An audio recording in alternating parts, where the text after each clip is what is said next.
किसी year tax calculation के topic में ये तो हम लोग ने पढ़ लिया था, rebate, surcharge, health and education cess वगैरह।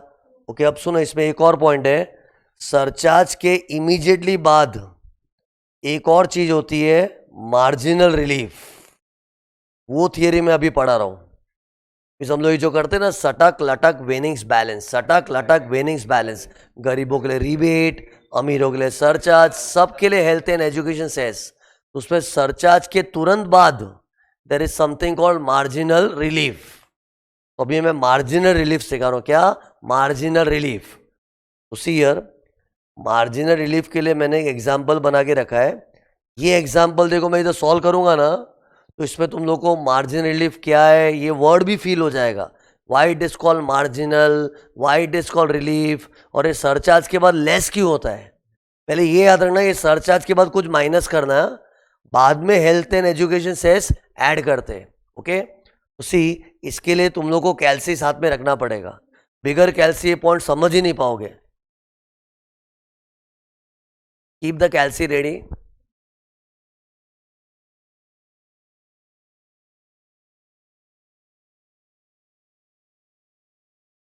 ओके, अभी तुम लोग ये वाला एग्जांपल पे ध्यान दो ना। सुनो, मैं जो बोलता हूँ करना।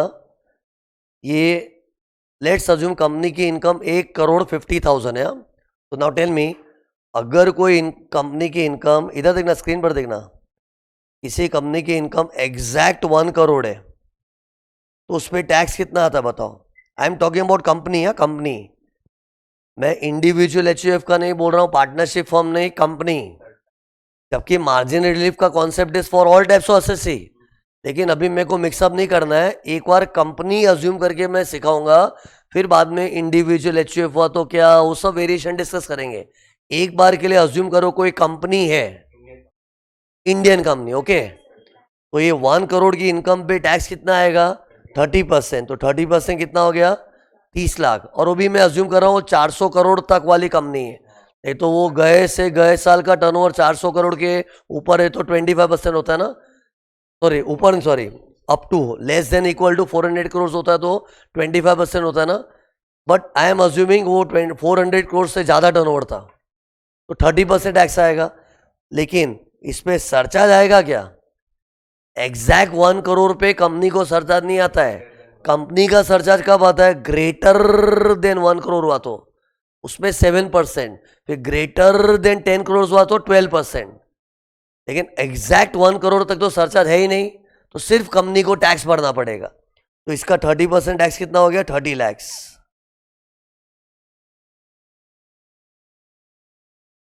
इधर मैंने लिखा भले है इंक्लूडिंग सरचार्ज, लिखा है ना टैक्स इंक्लूडिंग सरचार्ज, लेकिन एग्जैक्ट 1 करोड़ पे सरचार्ज नहीं है। ओके, अब सुनो, ये तो कंपनी की इनकम अगर 1 करोड़ हुई तो बेसिकली क्या करो, मैं थोड़ी देर तक तुम लोग से कैलकुलेशन करवाऊंगा, फिर मैं मेन पॉइंट पे आऊंगा कि देखो ये है मार्जिनल रिलीफ। ओके, थोड़ी देर तक तुम लोग जैसे बोल रहे हो ऐसे करते हो। ओके, तो सी कंपनी का इनकम एग्जैक्ट 1 करोड़ होता है तो सरचार्ज का टेंशन ही नहीं है, सिर्फ 30% टैक्स भरना है। लेकिन अगर कंपनी की इनकम, अब देखो, 1 करोड़ से थोड़ी भी ऊपर गई, कंपनी की इनकम 1 करोड़ से थोड़ी भी ऊपर गई, तब तो सरचार्ज आएगा। तो अब मेरे को बताओ, अगर कंपनी का इनकम 1,50,00,000 है तो उसमें टैक्स विद सरचार्ज कितना आएगा? कैलकुलेट करके रखो, तब तक मैं इधर लिखता हूं।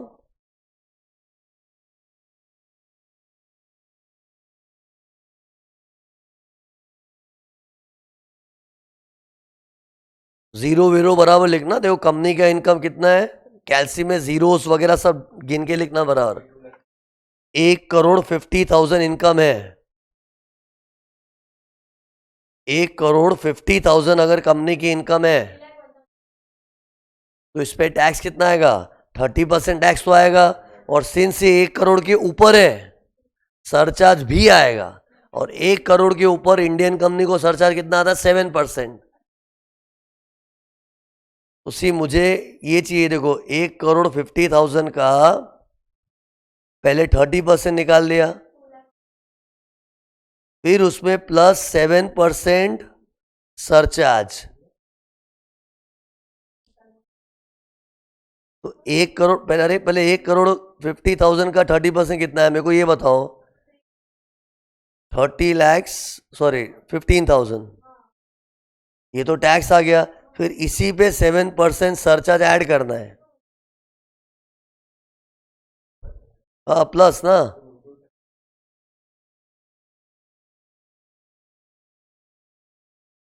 नहीं मतलब ये प्लस सरचार्ज करके कितना आ रहा है आंसर, सरचार्ज ये 7% ऐड करके कितना आ रहा है, तो कितना था, ये देखो 32,20,000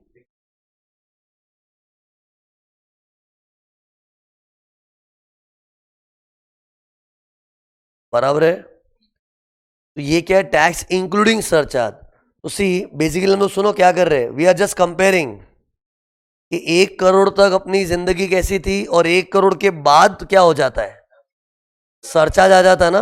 तो सी अगर कोई कंपनी का इनकम एग्जैक्ट 1 करोड़ तो सरचार्ज का टेंशन ही नहीं है, लेकिन जैसे ही कंपनी की इनकम 1 करोड़ के ऊपर जाती है, बाद में तो 1 करोड़ के ऊपर 100-200 रुपया भी गया ना, सरचार्ज आ जाता है।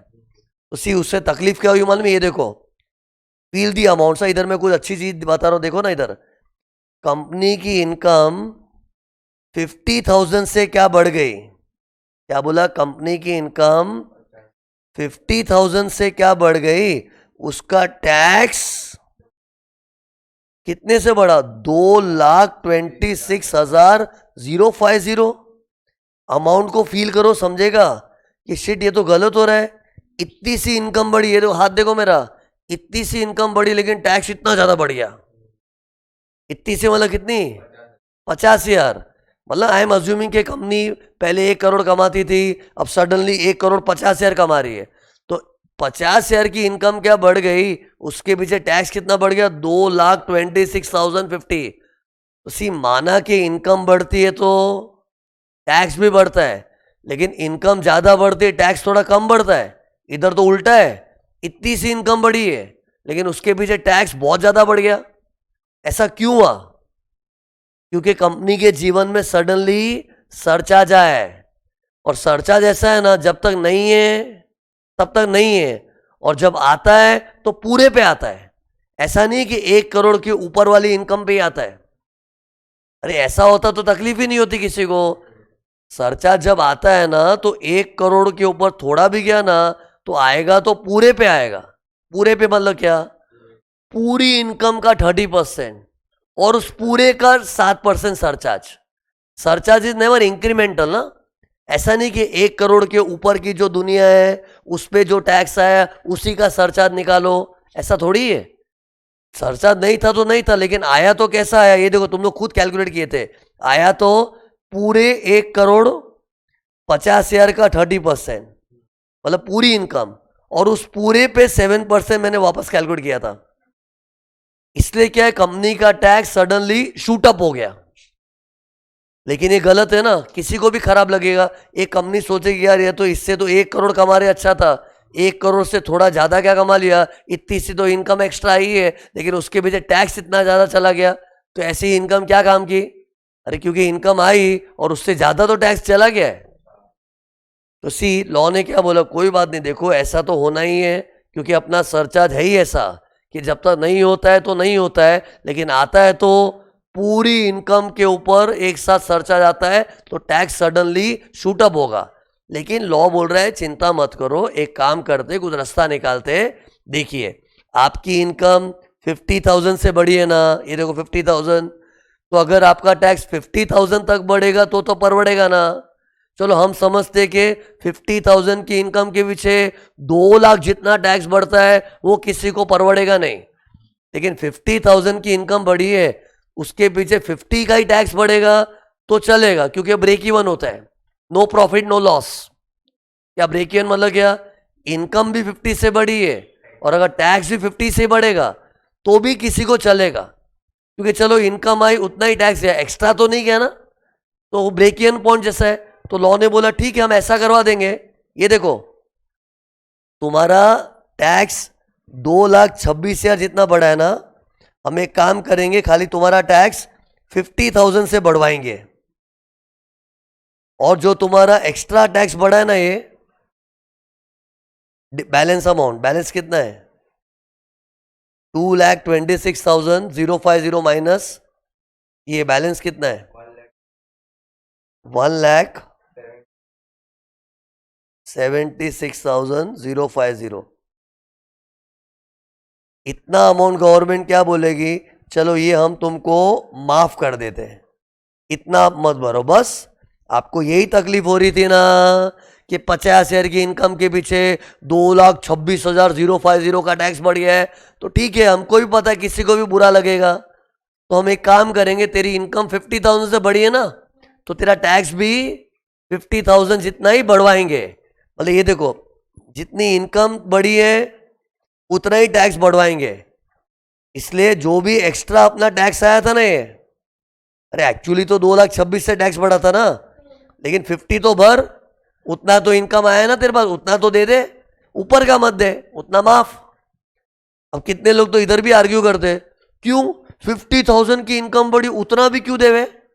सुना है इनकम टैक्स अपनी इनकम का एक अंश होता है, सुना है टैक्स हमारी इनकम का एक अंश होता है। तो इधर हमारी 50,000 की इनकम बढ़ी है, पूरा 50,000 भी क्यों देवे? हम क्या पूरी इनकम गवर्नमेंट को दे देंगे? सी, ये इंक्रीमेंटल फिगर देख के ऐसा लग रहा है, अपने इन टोटल तो हमारी इनकम का एक परसेंटेज ही दिया ना। फील कर, अपनी टोटल इनकम पता है क्या है? 1,50,00,000 कमाया किसने, और इन टोटल वो कितना भर रहा है? 30 लाख था, 50,000 उसका बढ़वा दिया। चलो, अरे गवर्नमेंट बोली ना तेरा टैक्स असल में तो 32,26,000 आ रहा है, लेकिन वो जान दे कैंसल, तेरा टैक्स हम कितना करेंगे? 30 प्लस 50। अरे 30 लाख तो था ही तेरा, और इंक्रीमेंटल खाली 50,000 ही भरना है, तो 30,50,000 को देखोगे तो टोटल इनकम का तो एक अंश ही हम दे रहे हैं ना।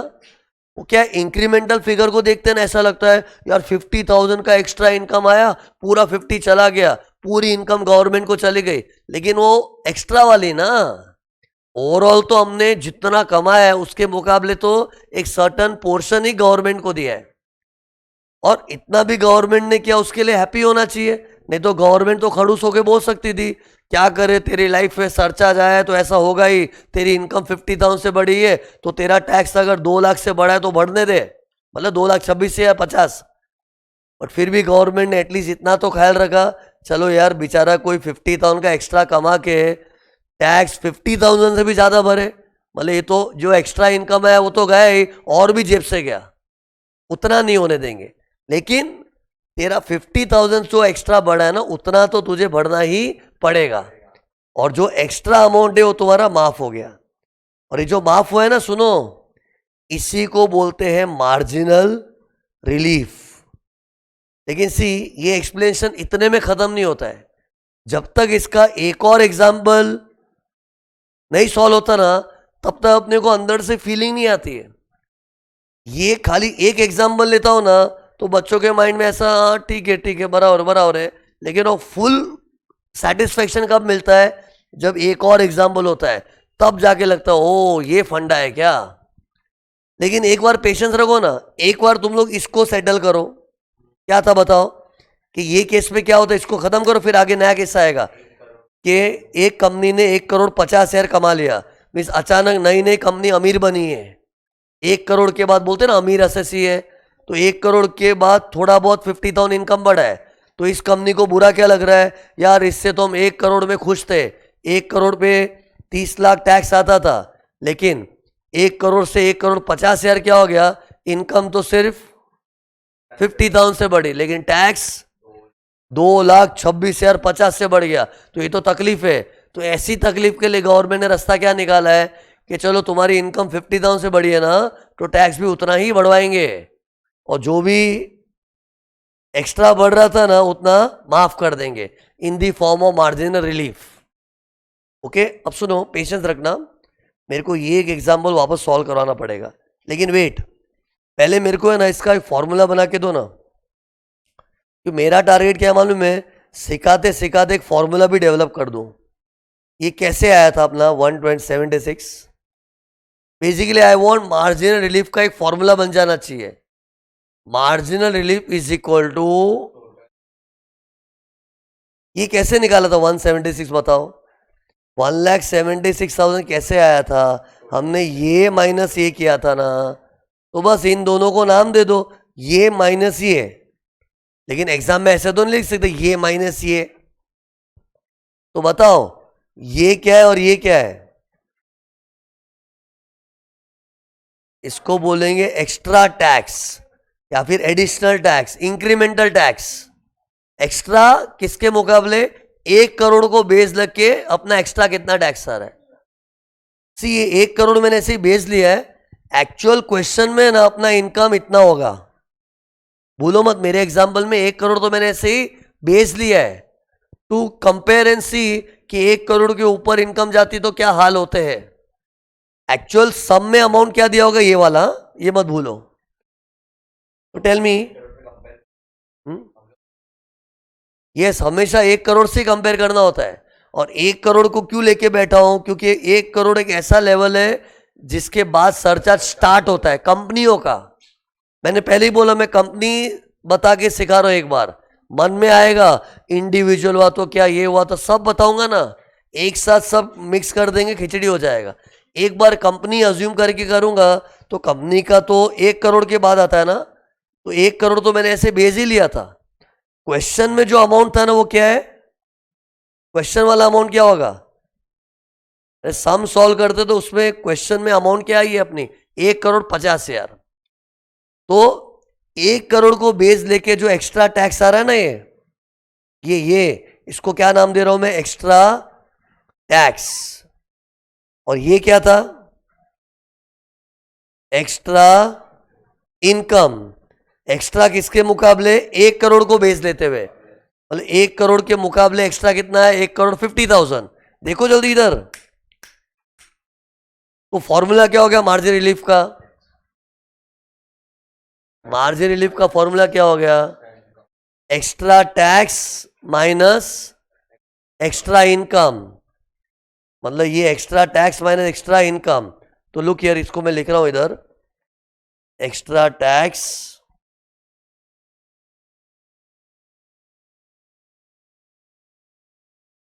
माइनस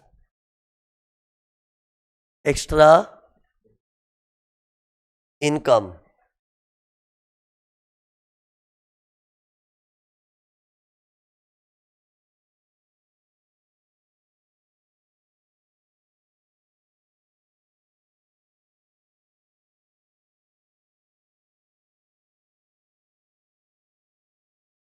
फॉर्मूला क्या हो गया? Extra tax minus extra income.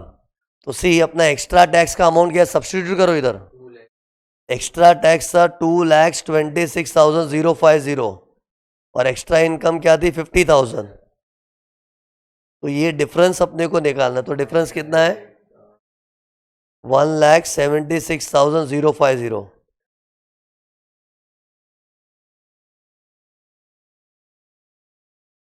तो this is called marginal relief. Okay, लेकिन वेट, ये एक्सप्लेनेशन इनकम्प्लीट है. अभी तक तुम लोग को मार्जिनल वर्ड क्या है, रिलीफ वर्ड क्या है, वो सब की फीलिंग आई नहीं है. और वो एक एग्जाम्पल से आ भी नहीं सकता है. एक और एग्जाम्पल ट्राई करते, जैसा मैंने ये किया ना, सेम चीज अपने इधर वापस करते विद डिफरेंट अमाउंट, तब जाके समझेगा. ओके, तो सी इधर देखो, मेरे को ये फॉर्मेट लिख दो ना. इधर अपना फॉर्मेट क्या लिखा था? ये देखो, ये देखो, मैं कॉपी पेस्ट कर रहा हूं. ये कॉपी इधर पेस्ट किया. ओके, अब ये ट्राई करो. पहले ना 1 करोड़ की इनकम को बेस ले लो. 1 करोड़ को बेस लेना ही पड़ता है मार्जिन रिलीफ के लिए. तो 1 करोड़ की इनकम पे टैक्स कितना आता है? तो ये देखो, ये भी तो कॉपी पेस्ट कर सकते. देखो ये दिख रहा है, ये पूरा कॉपी कर रहा हूं ये.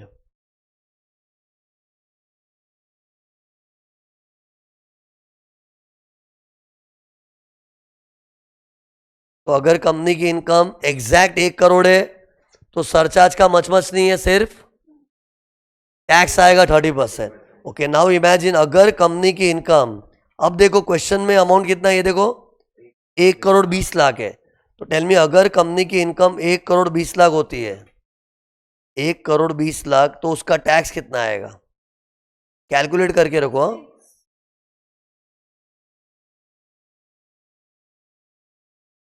तुम लोग नोटिस करो इधर मैं क्या कर रहा हूं, ये देखो, ये पढ़ो क्या कर रहा हूं, इंक्लूडिंग सरचार्ज, क्योंकि I want to see surcharge के कारण क्या असर हो रहा है, इस how surcharge is giving us तकलीफ, क्योंकि उस तकलीफ का ही रिलीफ है।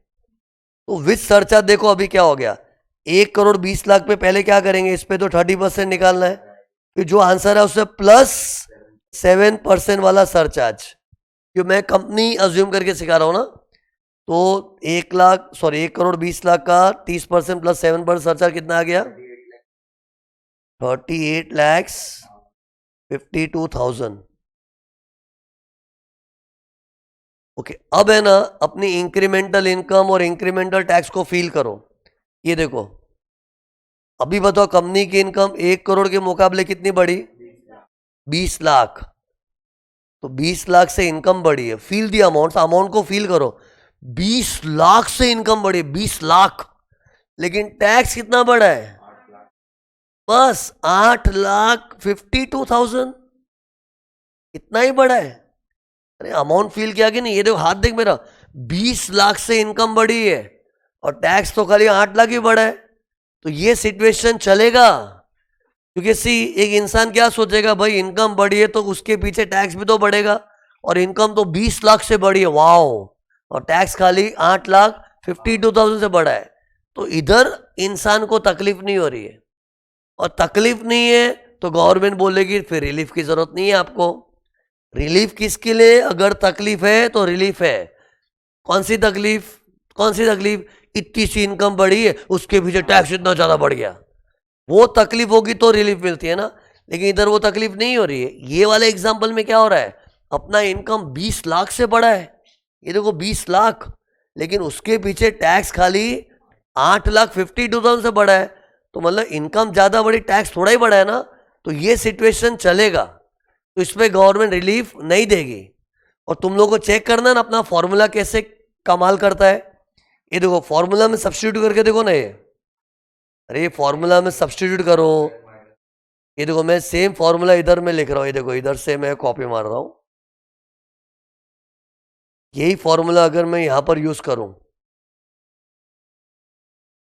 तो क्या होगा बताओ, extra tax minus extra income ना, तो एक्स्ट्रा टैक्स क्या है, एक्स्ट्रा टैक्स इज 8,52,000, और एक्स्ट्रा इनकम क्या है, 20 lakhs, और ये माइनस करो, आंसर नेगेटिव आ रहा है, -8,52,000 माइनस 20 लाख करोगे नेगेटिव आ रहा है ना, और नेगेटिव मतलब रिलीफ नील हो गया, relief can not be negative ना, उसको नील कर देंगे, नेगेटिव आया मतलब इट्स अ साइन के रिलीफ नहीं मिलेगा। अरे मतलब मैंने पता ये नीचे ये वर्किंग क्यों की है, टू शो के बच्चा एक फॉर्मूला बना दे अपने आप आंसर आ जाएगा। लेकिन अभी सुनो, अभी अंडरस्टैंडिंग बाकी है, मुझे बताओ इधर रिलीफ क्यों मिली ये वाले एग्जाम्पल में, और इधर रिलीफ क्यों नहीं मिली। अब ये दोनों एग्जाम्पल से ना बच्चा ऑब्जर्व कर सकता है, ऑब्जर्वेशन नहीं फील हो रहा है, ये देखो ऑब्जर्व ये करना चाहिए, देखो हाथ देखो ना मेरा, जब अपनी इनकम 1 करोड़ के एकदम करीब होती है ना, जब अपनी इनकम, ये देखो इनकम 1 करोड़ के एकदम करीब होती है, तो उसको क्या बोलते हैं हम लोग, एकदम मार्जिन पे, तो तकलीफ हो जाती है। क्या तकलीफ होती है, इनकम थोड़ी बहुत बढ़ी है, टैक्स बहुत ज्यादा बढ़ जाता है, और वो तकलीफ क्यों हो रही है, क्योंकि मैं 1 करोड़ के एकदम नजदीक हूं, मतलब 1 करोड़ की मार्जिन पे हूं। अरे मार्जिन मतलब सर बाउंड्री पे हूं मैं, अरे 1 करोड़ इज द मार्जिन ना, गवर्नमेंट ने एक मार्जिन बनाई है, बाउंड्री, 1 करोड़ क्रॉस होते ही सर्च आ जाता है, तो अपने 1 करोड़ के एकदम करीब होते हैं ना, तो क्या बोलते हैं, मैं एकदम बॉर्डर लाइन पे हूं, एकदम बॉर्डर लाइन पे हूं मतलब एकदम मार्जिन पे हूं, और मार्जिन पे रहोगे तो तकलीफ होगी। अगर तू 1 करोड़ से दूर चला गया ना, मतलब तू मार्जिन पे कि दूर है, 1 करोड़ से दूर चले गए मतलब हम लोग अभी मार्जिन पे नहीं है, फिर तो दूर चले गए तो तकलीफ नहीं होगी। जैसे दूसरे वाले एग्जाम्पल में क्या हुआ था, हम लोग 1 करोड़ के करीब थे कि काफी दूर निकल चुके, वो 1 करोड़ से 20 लाख एक्स्ट्रा आ गया, मतलब मेरा 20% इनकम बढ़ गया है। कहाँ 1 करोड़, उसके बाद सीधा 20 lakhs। तो ये फील करो, मतलब जब 1 करोड़ से हम लोग काफी दूर चले जाते हैं ना, तो तकलीफ नहीं होती है। तो तकलीफ ही कब होती है? When you are on the margin. तो सिंस मार्जिन पे रहने की तकलीफ है, इसका नाम गवर्नमेंट ने क्या रखा है? Marginal relief. Means whenever your income increases marginally. See marginally का मतलब ये भी होता है नॉमिनली, थोड़ा बहुत, एकदम बाउंड्री पे ही है, ज्यादा बड़ा नहीं है, तब तकलीफ होता है। इसलिए इसका नाम क्या गिरा? Margin relief. Basically what I want you know, तुमको फील होना चाहिए ये नाम कैसे गिरा, ये चीज क्यों हुई। क्योंकि सरचार्ज ऐसा है ना कि जब तक नहीं होता है तब तक नहीं होता है, और जब आता है तो पूरी इनकम की बैंड बजा के आता है। और बेचारे कोई को लोग 1 करोड़ के ऊपर थोड़ा बहुत ही कमाए होते हैं ना, तो थोड़ी बहुत इनकम के कारण सरचार्ज से टैक्स बहुत ज्यादा शूट अप होता है। यही चीज के लिए गवर्नमेंट ने मार्जिनल रिलीफ खोली है। लेकिन फिर पब्लिक को ये भी बोला है, भाई जो लोग मार्जिन पे है ना, उन लोग के लिए, जो लोग 1 करोड़ से काफी दूर चले गए, उनको रिलीफ नहीं मिलेगा। अब पता है, इधर कोई स्टूडेंट लोग एक्स्ट्रा दिमाग लड़ाते हैं कि सर आप जो बोल रहे हो ना 1 करोड़ के एकदम करीब होते हैं, तो कितना करीब? Can't we make a rule, 1 crore से इतना नजदीक रहेगा तो रिलीफ मिलेगा, और थोड़ा दूर चला गया तो रिलीफ नहीं मिलेगा। अरे मतलब कितने बच्चे लोग हैं थोड़ा माइंड में कैलकुलेशन फास्ट करते। सर लोग तो बोलते रहते, बेचारे कोई कोई बच्चे स्मार्ट होते, फटाफट दिमाग लड़ाते कि 1 करोड़ के करीब मतलब कितना करीब, उसके लिए भी सोचने लगते हैं। लेकिन मत सोचना, 1 करोड़ के कितना करीब इसका रूल नहीं बना सकते, क्योंकि मैंने जो भी कैलकुलेशन की ना स्क्रीन पर, उसमें बहुत सारी वेरिएशन हो सकती है। ये तो मैंने अभी 7% सरचार्ज लेके किया था। कभी कभी 10 करोड़ के बाद होता है तो 12% सरचार्ज आता है।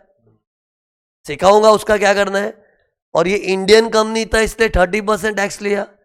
इंडियन कंपनी का तो कभी कभी 25% टैक्स भी होता है। फॉरेन कंपनी होती तो 40%। और एक कंपनी है, इंडिविजुअल होता तो उसकी तो सरचार्ज की दुनिया ही अलग है। 50 लाख के ऊपर 10%, फिर 15%। अरे मतलब टैक्स के रेट्स में इतनी वैरायटी है ना कि it is not possible to generalize. What it is not possible to generalize कि 1 करोड़ के कितना करीब हुआ तो। और 1 करोड़ लेके क्यों बैठ रहा है भाई तू? इंडिविजुअल लोग का सरचार्ज तो 50 लाख के बाद आता है। इससे सिर्फ बेस्ट क्या मालूम है, इधर कुछ जनरलाइज मत करने आओ, चुपचाप कैलकुलेशन करना चाहिए जो मैंने किया है। और ट्रस्ट में मैंने एकदम सिंपलेस्ट तरीका दिया है। ये चीज तुम लोग स्टडी मटेरियल में देखोगे ना, यू विल गो मैड। और इतना सारा घुमा घुमा के दिया है ना, और तुम लोग अपनी स्टाइल से करोगे ना, 2 मिनट में आंसर आ जाएगा। तो बताओ अपनी स्टाइल क्या थी बताओ। अरे एक रूल ही बना दो ना, रूल बनाओ, क्योंकि मैं बाद में 2-4 एग्जाम्पल दूंगा तुमको ट्राई करने के लिए। रूल बना दो। पहले क्या करोगे, 1 करोड़ को बेच ले लो। पर सी ये सब मच का बोगा में, जिस क्वेश्चन में लगा ना यार ये सरचार्ज आ गया उसको, और उसमें भी थोड़ा हिंट आ जाएगा 1 करोड़ के एकदम आजू बाजू में इनकम होगा तो, जैसे सी ऐसा अमाउंट आया ना, तो थोड़े टाइम के बाद तो तुमको क्या ऐसे जजमेंट आ जाएगा कि किसी का इनकम 1 करोड़ तो क्या 4 करोड़ है, 3.5 करोड़ है, तो ऐसे ही दिखता है, इसको कहाँ रिलीफ मिलेगा। 1 करोड़ से कहीं दूर चला गया। मरते कौन है बेचारे, तकलीफें कौन आते जो 1 करोड़ के करीब होते। तो कभी भी अपने को थोड़ा लगा ना कि 1 करोड़ के नजदीक नजदीक है, या फिर चलो कुछ जजमेंट भी नहीं ले पा रहे ना, ये वर्किंग करना चालू कर दो। और ये वर्किंग में क्या करते हैं, पहले 1 करोड़ को बेस लेके टैक्स कैलकुलेट कर लो। और भले मैंने इधर लिखा है विद सरचार्ज, लेकिन 1 करोड़ पे सरचार्ज नहीं आएगा, ये वाले पे है ना, ये पहले ये वाला कर दो। फिर सम में जो अमाउंट दिया होगा ना, उसके ऊपर टैक्स निकालो विद सरचार्ज। तो मतलब पहले ये वाला करो, फिर ये वाला करो। फिर क्या करोगे, फिर देखो 1 करोड़ के मुकाबले उसकी कितनी इनकम बढ़ी है वो फाइंड आउट कर लो। फिर उसका टैक्स भी उसके मुकाबले कितना एक्स्ट्रा बढ़ा है ये दो फाइंड कर लो। एंड फिर क्या करना है, फॉर्मूला लगाओ, extra tax minus extra income, अपने आप आ जाएगा मार्जिनल रिलीफ। तो मतलब इसके तुम लोग करोड़ सम सॉल्व करना, ये फॉर्मूला से फुल प्रूफ आंसर आएगा। And this is the simplest method जो मैंने इधर क्रिएट किया है। you will respect this method only when you see study material in the original act, how they have made the provision. But this is the simplest shortcut method to find out the relief. लेकिन सी अब इसमें क्या क्या varieties हो सकती है बताओ. Individual आ सकता है, पार्टनरशिप फॉर्म आ सकता है, फॉरेन कंपनी आ सकता है, बहुत कुछ आ सकता है. तो हर चीज का बताना पड़ेगा ना. लेकिन पेशेंस रखो. पहले मैं क्या करता हूँ, मैं ये वर्किंग जो मैंने की है ना, देखो ये इसका अपने मेन आंसर में पोजीशन कैसे करना है. क्योंकि see this is a working note. This is a working note. अपना मेन आंसर पता है कैसा होता है. ये देखो, देखो मैंने तैयारी करके रखी है. अपना जो मेन कंप्यूटेशन करते हैं, ये देखो मेन कंप्यूटेशन मतलब ये बोल रहा है, देखो मेन कंप्यूटेशन ऐसा होता है ना. ये देखो सब 5 हेड्स ऑफ इनकम होता है, चैप्टर 6 से होता है. फिर क्या करते, सटक लटक विनिंग्स बैलेंस, सटक लटक विनिंग्स बैलेंस था ना. वो गरीबों के लिए रिबेट, अमीरों के लिए सरचार्ज, सबके लिए हेल्थ एंड एजुकेशन सेस. तो ये जो फुल फ्लेज फॉर्मेट में उसका मार्जिन रिलीफ का इफेक्ट किधर देना है. ये देखो ये जगह पे मार्जिन रिलीफ की पोजीशन आती है. क्योंकि रिलीफ मिली क्यों रही है, क्योंकि सरचार्ज ने हमें चोट पहुंचाई है.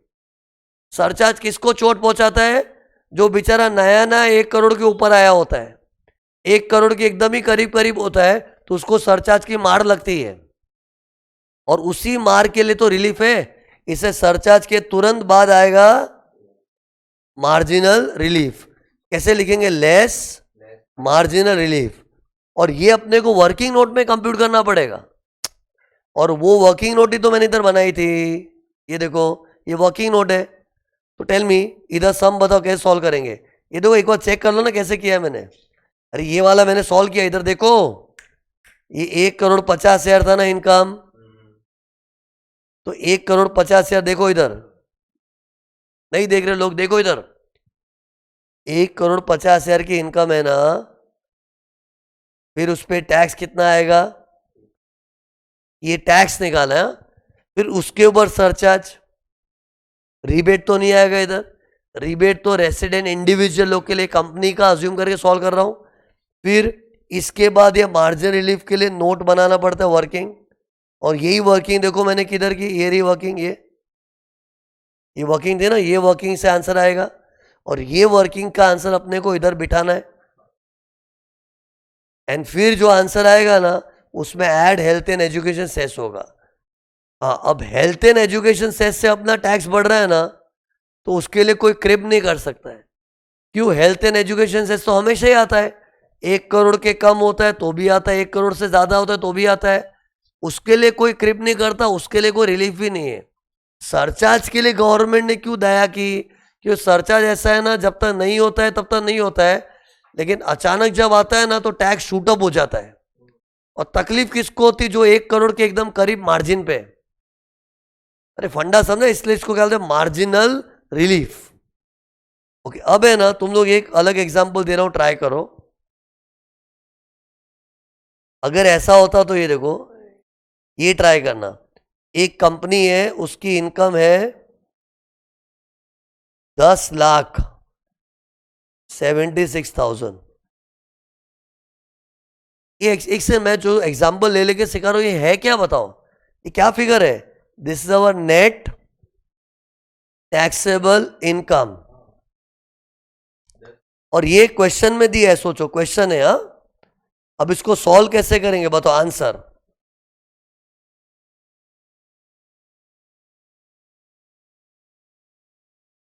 यस, इधर है ना 1 करोड़ को बेस नहीं लेंगे, क्योंकि ये सेकेंड मार्जिन पे आ गया है. सी, कंपनियों की 2 मार्जिन है, 1 करोड़ और 10 करोड़. तो ये आदमी तो, सॉरी ये कंपनी तो 10 करोड़ के ऊपर वाली है ना, तो 10 करोड़ को बेस लेके टैक्स निकालेंगे पहले.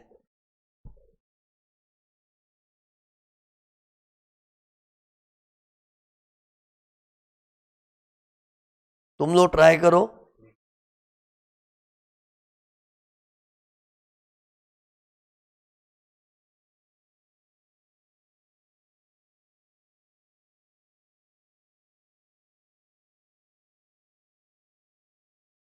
किया ट्राई.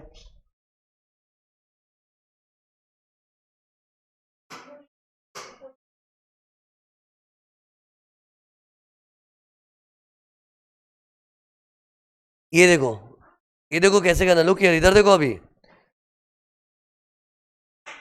सी मैंने क्या अपना वर्किंग नोट का फॉर्मेट पहले छाप लो दिमाग में। पहले अपने को इधर एक बेस लिखना पड़ता है, बेस, और इधर एक्चुअल, ये दिमाग में फिट करो। और बेस इधर मैंने 10 करोड़ क्यों लिया है, क्योंकि ये कंपनी की इनकम 10 करोड़ से ऊपर बढ़ी है ना, तो बेस शुड बी 10 करोड़। तो पहले 10 करोड़ पे निकालो टैक्स, फिर एक्चुअल पे। तो टेल मी 10 करोड़ पे टैक्स कितना आता है। मैं 30% अज्यूम कर रहा हूँ, नहीं तो इंडियन कंपनीज को 25% भी आता है, लेकिन एक बार 30% अज्यूम करो ना, तो इस पे ये देखो 30% टैक्स आएगा। Look, 30% tax plus 7% surcharge. See जब मैंने 1 करोड़ को बेच दे के सिखाया था ना, 1 करोड़ पे तो सरचार्ज ही नहीं था, लेकिन अभी हम लोग सेकेंड मार्जिन पे है ना, और सेकेंड मार्जिन पे क्या है, सरचार्ज था, थोड़ा बड़ा हो गया बाद में, तो इधर सरचार्ज भी आएगा ना। तो ये देखो, इसका 30% निकाल के फिर 7% ऐड करोगे, तो आंसर कितना आ गया, कितना आया, 3,21,00,000। एक्चुअली तो टैक्स 3 करोड़ आ रहा था, लेकिन उस पर 60% सरचार्ज लेना पड़ेगा ना, तो 3,21,00,000। अब अगर कंपनी की इनकम 10 करोड़ के ऊपर जाती है, अब सरचार्ज आएगा 12% वाला। 10 करोड़ के ऊपर कितना है, 12% ना, तो इधर मैं क्या लिखूंगा, 30% टैक्स प्लस 12% वाला सरचार्ज, एंड 12% के हिसाब से इस पे कितना आ रहा है, पहले 30% निकाला, फिर उस पर 12% सरचार्ज ऐड करेंगे, तो डेट कम्स टू 3,36,00,000। कितना आया, 3,36,00,000, 25,536।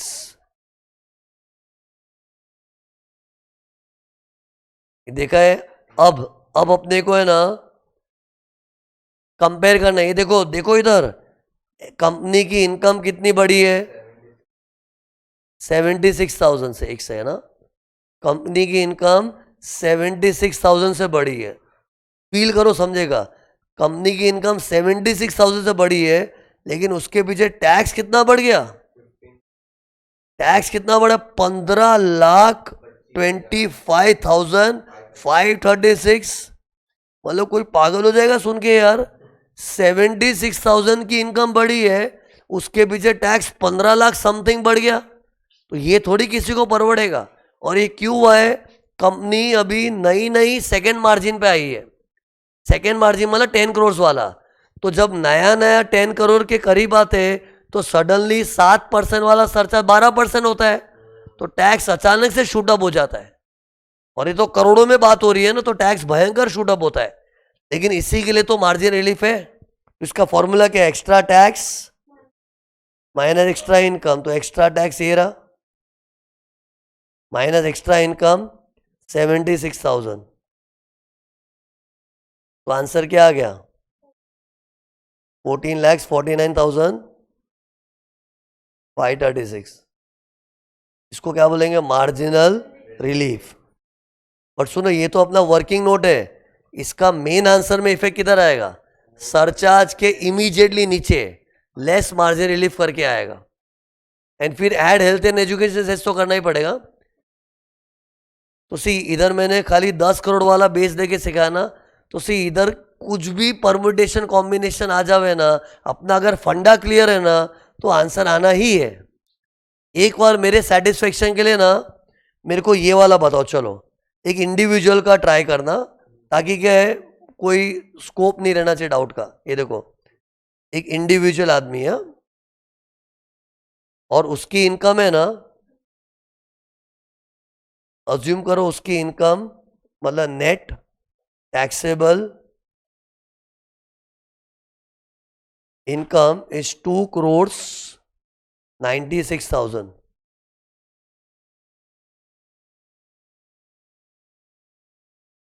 क्योंकि एक ये एग्जाम्पल हो गया ना, तो क्या अपना कॉन्फिडेंस आ जाएगा, अभी जो देना दे, मेरे को आएगा। सी इसमें भले हम लोग एग्जैक्ट कैलकुलेट नहीं करेंगे, मेरे को खाली ओरली बता दो। देखो देखो फटाफट हो जाएगा। ओरली क्या करना है, पहले अपना मेरे को फॉर्मेट बताओ। मेरे को आंसर से याद है ना, सिस्टम में इंटरेस्ट है, क्योंकि सम हजार होते हैं, सिस्टम एक होता है। तो अपना सिस्टम क्या है, इधर देखो, इधर पहले लिख देने का इनकम और नीचे टैक्स। अरे ये वर्किंग नोट बाहर करो, ये टैक्स इंक्लूडिंग सरचार्ज, ये भी नोट करना। और इधर पहले एक बेस कॉलम फिर एक्चुअल कॉलम, मैंने ऐसे बोला तो पहले एक बेस कॉलम बनेगा फिर एक्चुअल कॉलम। ओके, बेस किसको लेना चाहिए, डिपेंड्स अपॉन अपना इनकम क्या है। और ये मैं इंडिविजुअल आदमी का बोल रहा हूं, और इंडिविजुअल के लिए पता है क्या क्या मार्जिन से, ये देखो बता रहा हूं, तुम लोग भूल गए होंगे ना। ये देखो, इंडिविजुअल का एक मार्जिन, दूसरा मार्जिन, 3 मार्जिन, 4 मार्जिन है। तो अपना आंसर कौन से मार्जिन के बाजू में है, 2 करोड़ वाला।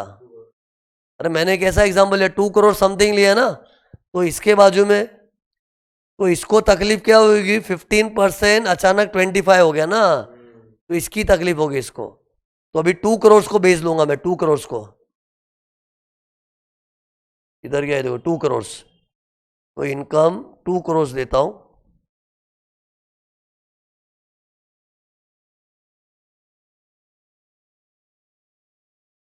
एंड फिर ये देखो, इस पे टैक्स निकालना होता है।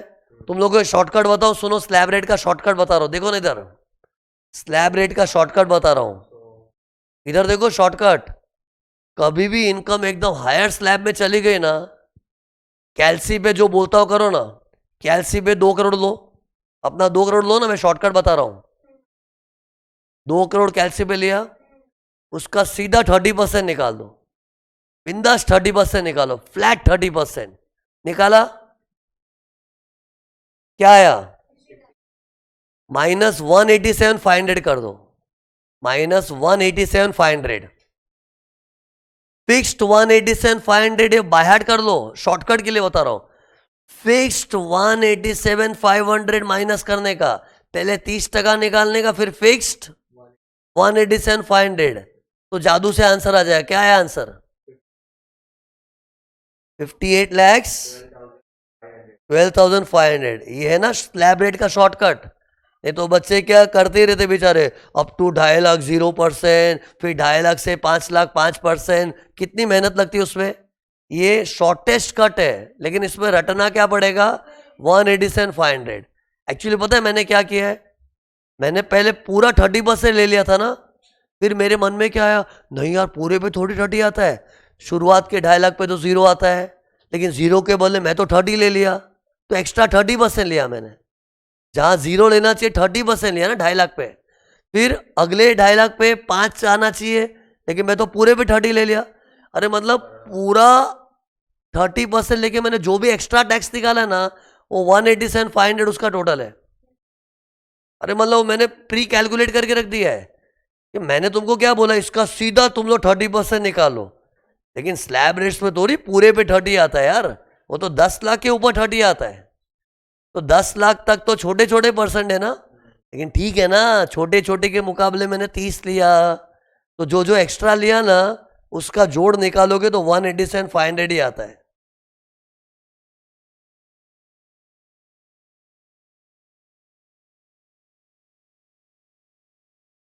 बराबर, मतलब ये कोई जादू नहीं है, मतलब ये सब मैंने प्री कैलकुलेट करके रख दिया है। तो सी, बट सुनो, ये शॉर्टकट कब, सुनो कब अप्लाई होगा, देख जल्दी। वो 30% वाले स्लैब में रहेगा ना, तो फिक्स्ड 187,500 माइनस करना है। लेकिन अगर कोई आदमी 20% स्लैब में हुआ ना, 20% स्लैब मतलब कौन सा, 5 लाख से 10 लाख के बीच होता है ना, तो 20% स्लैब वाला है, तो उसके लिए क्या रूल है, डायरेक्ट 20% निकालो और -87,500, इंस्टेड ऑफ 187,500 इट इज 87,500। ये शॉर्टकट है, ये कैसे डिराइव किया है, उसके पीछे क्यों जाना है तुमको। मैंने किया क्या, अप टू 2.5 लाख, फिर 2.5 लाख से 5 lakhs,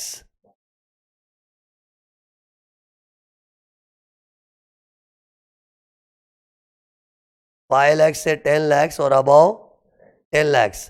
तो सी इधर 0% आता है, इधर 5% आता है, इधर 20% आता है, इधर 30% आता है। तो सी अगर हम लोग कोई इनकम का सीधा 30% ले लेंगे ना, तो हम लोग गलत क्या कर रहे हैं, ये सब स्लैब्स की वाट लगा दी। मतलब लेना चाहिए 0, 5, 20, ले लिया 30। तो you have to see extra कितना टैक्स निकाला है, कैलकुलेट करके देख लो।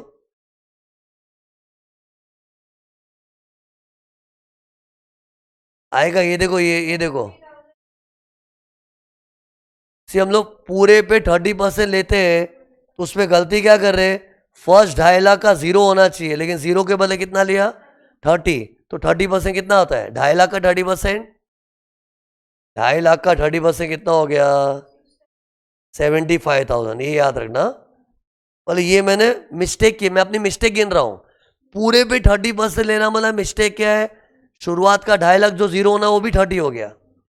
फिर अगले स्लैब का साइज भी 2.5 लाख ही है, 2.5 से 5 लाख से ना, उस पे 5 होना चाहिए, लेकिन मैंने 30 लिया, एक्स्ट्रा 25 लिया है।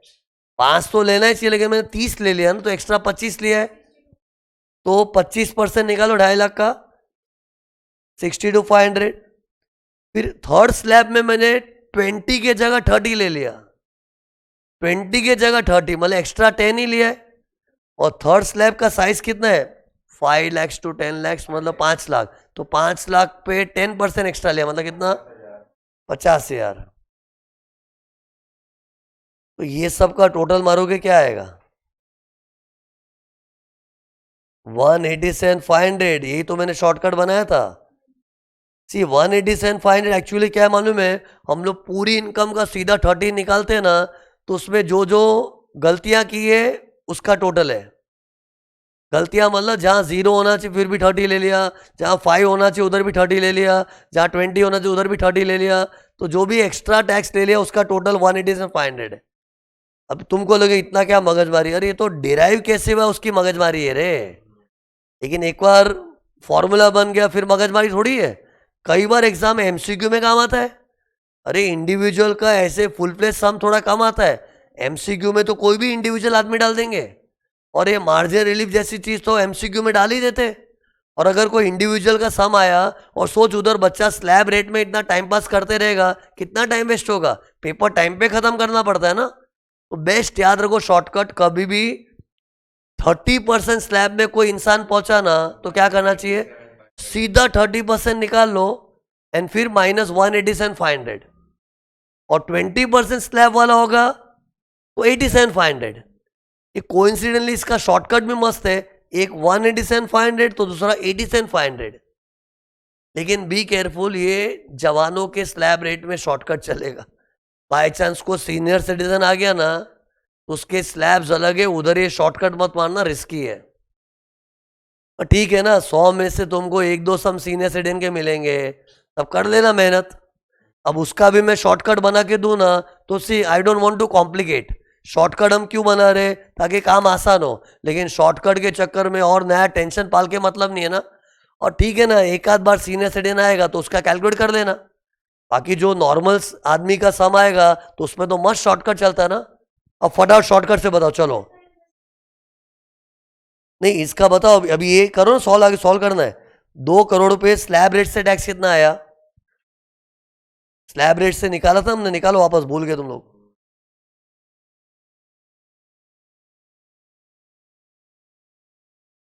कैसे किया हमने, सीधा इसका 30% निकाल के -187,500 किया था। वो तो टैक्स आया, प्लस सरचार्ज कितना आएगा। ये देखो, ये 2 करोड़ है ना, देखो तुम लोग भूल चुके हो, 2 करोड़ के लेवल पे सरचार्ज क्या आता है, देखो दिखाता हूं। 2 करोड़ के लेवल पे सरचार्ज कितना है, ये देखो। 2 करोड़ तक, अरे 2 करोड़ के पहले सरचार्ज 15 है ना, 15% वाला सरचार्ज आएगा। सरचार्ज थोड़ी स्लैब वाइज होता है।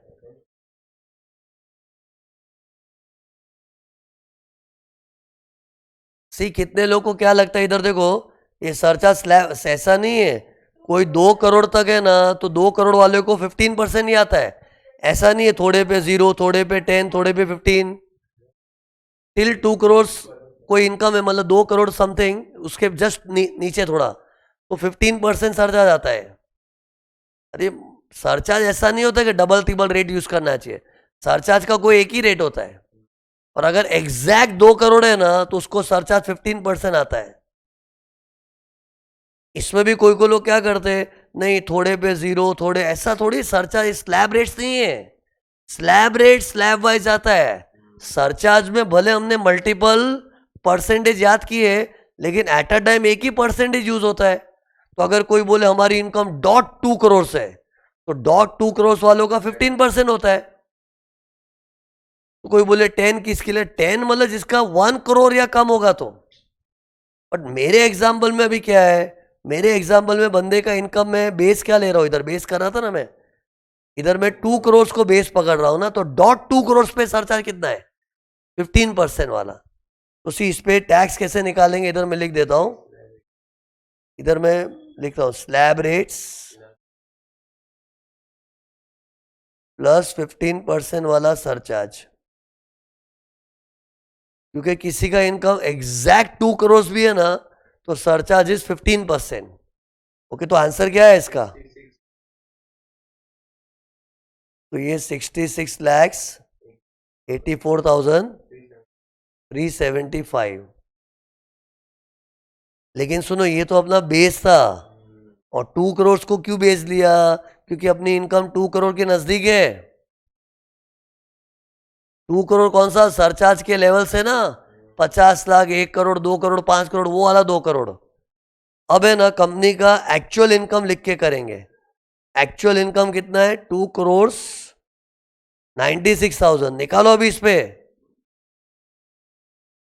इस पे भी क्या करना है, as per slab rates, plus इधर सरचार्ज क्या आएगा अभी, 2 करोड़ के ऊपर गया तो 25% सरचार्ज आता है। ये तुम लोग ये समझे मैं 15 और 25 कैसे लिया, 15 25 लेते टाइम मेरे माइंड में ये घूम रहा था, देखो 15 25 लेते टाइम मेरे माइंड में ये चार्ट घूम रहा था, ये वाला।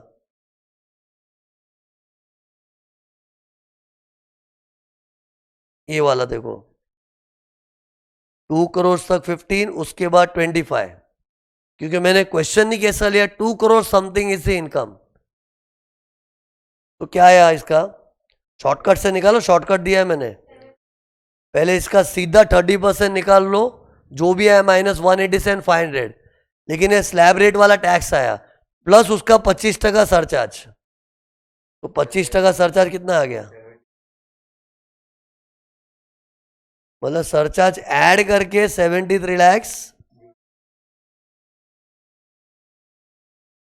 मतलब ये सिर्फ सरचार्ज नहीं है, ये क्या है, टैक्स इंक्लूडिंग सरचार्ज। एंड फिर अपने को चेक करना है, देखो ये इंडिविजुअल, इस इंडिविजुअल की इनकम कितनी बढ़ी, सिर्फ 96,000 से इनकम बढ़ी है, लेकिन उसका टैक्स कितना बढ़ गया। ये डिफरेंस देखो इसके बीच, उसका टैक्स कितना बढ़ गया, डिफरेंस देखो कितना, 6,17,250।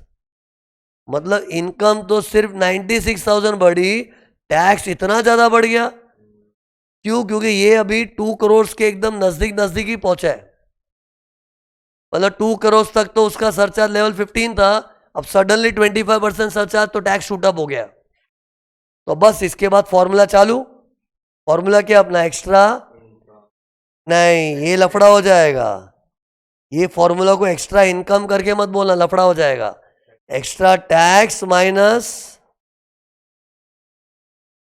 एक्स्ट्रा इनकम, मतलब टैक्स वाला अमाउंट ऊपर आएगा। ऐसे याद रखो ना, टैक्स की तकलीफ का रिलीफ है ना, तो एक्स्ट्रा टैक्स ऊपर आएगा। Extra tax minus extra income, तो एक्स्ट्रा टैक्स कितना अपना 6,17,250, और एक्स्ट्रा इनकम कितनी है 96,000, तो डिफरेंस कितना आ गया 5,21,250। This is called marginal relief, और इसका इफेक्ट किधर देना है? सरचार्ज के ठीक बाद। मतलब पूरा कंप्यूटेशन करेंगे ना तो उसमें सरचार्ज आ गया होगा, उसके इमीडिएटली बाद इसका इफेक्ट आता है, फिर ऐड हेल्थ एंड एजुकेशन से ऐसा आता है। अरे एमसीक्यू में अपने को टैक्स कैलकुलेशन आ जाता है बहुत बार, तो टैक्स कैलकुलेशन मतलब ये टैक्स का आंसर, ये तो रिलीफ का आंसर है। मतलब ये आदमी का बताओ टैक्स क्या हुआ, बताओ चलो टैक्स क्या हुआ? ये उसकी इनकम है और उस पर इतना टैक्स आ रहा है एक्चुअली में, लेकिन उसमें से इतना रिलीफ दे देंगे। फिर उसके बाद +4% हेल्थ एंड एजुकेशन सेस। अरे what I am trying to say, final tax liability अगर फाइंड आउट करना है तो क्या किया मैंने, ये उसका रियल में इनकम है ना, तो उसका रियल में टैक्स तो इतना ही आया था, लेकिन गवर्नमेंट ने इस पे दया खा के उसको रिलीफ दे दी 521 250 की। फिर वो माइनस करके add health and education cess. अरे इन शॉर्ट रूल क्या बना बताओ, पहले बेस लिखो, लेकिन बेस लिखते टाइम भी बुद्धि लड़ाने का। ओके बताओ, अगर किसी का इनकम ऐसा हुआ तो 50,07,000 इंडिविजुअल का इनकम, अरे किसी इंडिविजुअल का इनकम इज 50,07,000, तो बेस 50 लाख और एक्चुअल 50,07,000। तो 50 लाख पे स्लैब रेट्स और सरचार्ज नहीं है, और इधर स्लैब रेट और 10% वाला, और किसी का 1 करोड़ समथिंग है इंडिविजुअल का, तो 1 करोड़ बेस, उस पर स्लैब रेट और 10%, और जो एक्चुअल इनकम है उस पर स्लैब रेट और 15%। मतलब एक तरफ लोअर वाला, एक तरफ हायर वाला सरचार्ज, एंड फिर अपने को एक्स्ट्रा टैक्स मैंने एक्स्ट्रा इनकम करना है। तो ये अपना क्या खत्म हुआ, मार्जिनल रिलीफ। फिर सुनो इधर, मैं कौन सा टॉपिक पढ़ा रहा हूं, टॉपिक का नाम बोलो, कंप्यूटेशन और टैक्स लायबिलिटी। टॉपिक का नाम क्या है, कंप्यूटेशन और टैक्स लायबिलिटी। उसमें याद करो मैंने कैसे पढ़ाया, पहले तुमको मैंने ये अलग अलग इनकम का टैक्स रेट पढ़ा दिया, अरे थियरी को समेटो नहीं तो खो जाओगे। फिर मैंने रिबेट का रूल बताया, सरचार्ज का रूल बता के, फिर उसके बाद मैंने अभी मार्जिनल रिलीफ की थियरी पढ़ाई। अब है ना 2 और पॉइंट पढ़ाने बाकी है। सी बेसिकली मेरा आइडिया क्या मालूम है, टैक्स कैलकुलेशन से रिलेटेड सब नॉलेज बता दो, क्योंकि बहुत ज़्यादा इंपॉर्टेंट थियरी है, और ये जो मैं एक चैप्टर की तरह पढ़ा रहा हूँ ना, ये तुमको चैप्टर की तरह कहीं पर भी नहीं मिलेगा, स्टडी मटेरियल में भी नहीं। स्टडी मटेरियल में मैं जो चीज़ें बता रहा हूँ ये नॉलेज है, लेकिन अलग अलग पन्नों में बिखरा हुआ है। लेकिन मैंने क्या किया है, टैक्स कैलकुलेशन से संबंधित जितनी भी चीज़ें ना, एक ही चैप्टर में समेट के एक साथ पढ़ा रहा हूँ। तो अब मुझे पता है और 2 चीज़ पढ़ानी बाकी है, तब जाके you can say tax calculation का मैं एक्सपर्ट हूं। तो सुनो 2 चीज कौन सी, सुनो ना, 2 चीज के नाम सुनो। एक होता है अनएग्जॉस्टेड बेसिक एग्जेम्पशन, अगली थियरी का नाम है partial integration of agriculture income for tax purpose. ये 2 चीज पढ़ाऊंगा, टॉपिक समाप्त।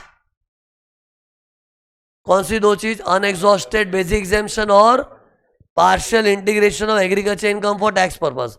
ये 2 चीज पढ़ाना है, फिर टॉपिक खत्म। ओके, तो सी उसके लिए ना मैं तुमको पहले एक एग्जाम्पल देता हूँ, तुम लोग ट्राई करो। ये देखो, ये एक मैंने एग्जाम्पल लिया है। In this example I want तुम लोग पहले टैक्स कैलकुलेट करके बताओ, फिर ही मैं तुमको बता पाऊंगा कि इसमें स्पेशल पॉइंट क्या है। थियरी का नाम है अनएग्जॉस्टेड बेसिक एग्जेम्पशन। सब मैंने फिगर्स लिख के रखे, तुम लोग को टैक्स कैलकुलेट करना है। ओके,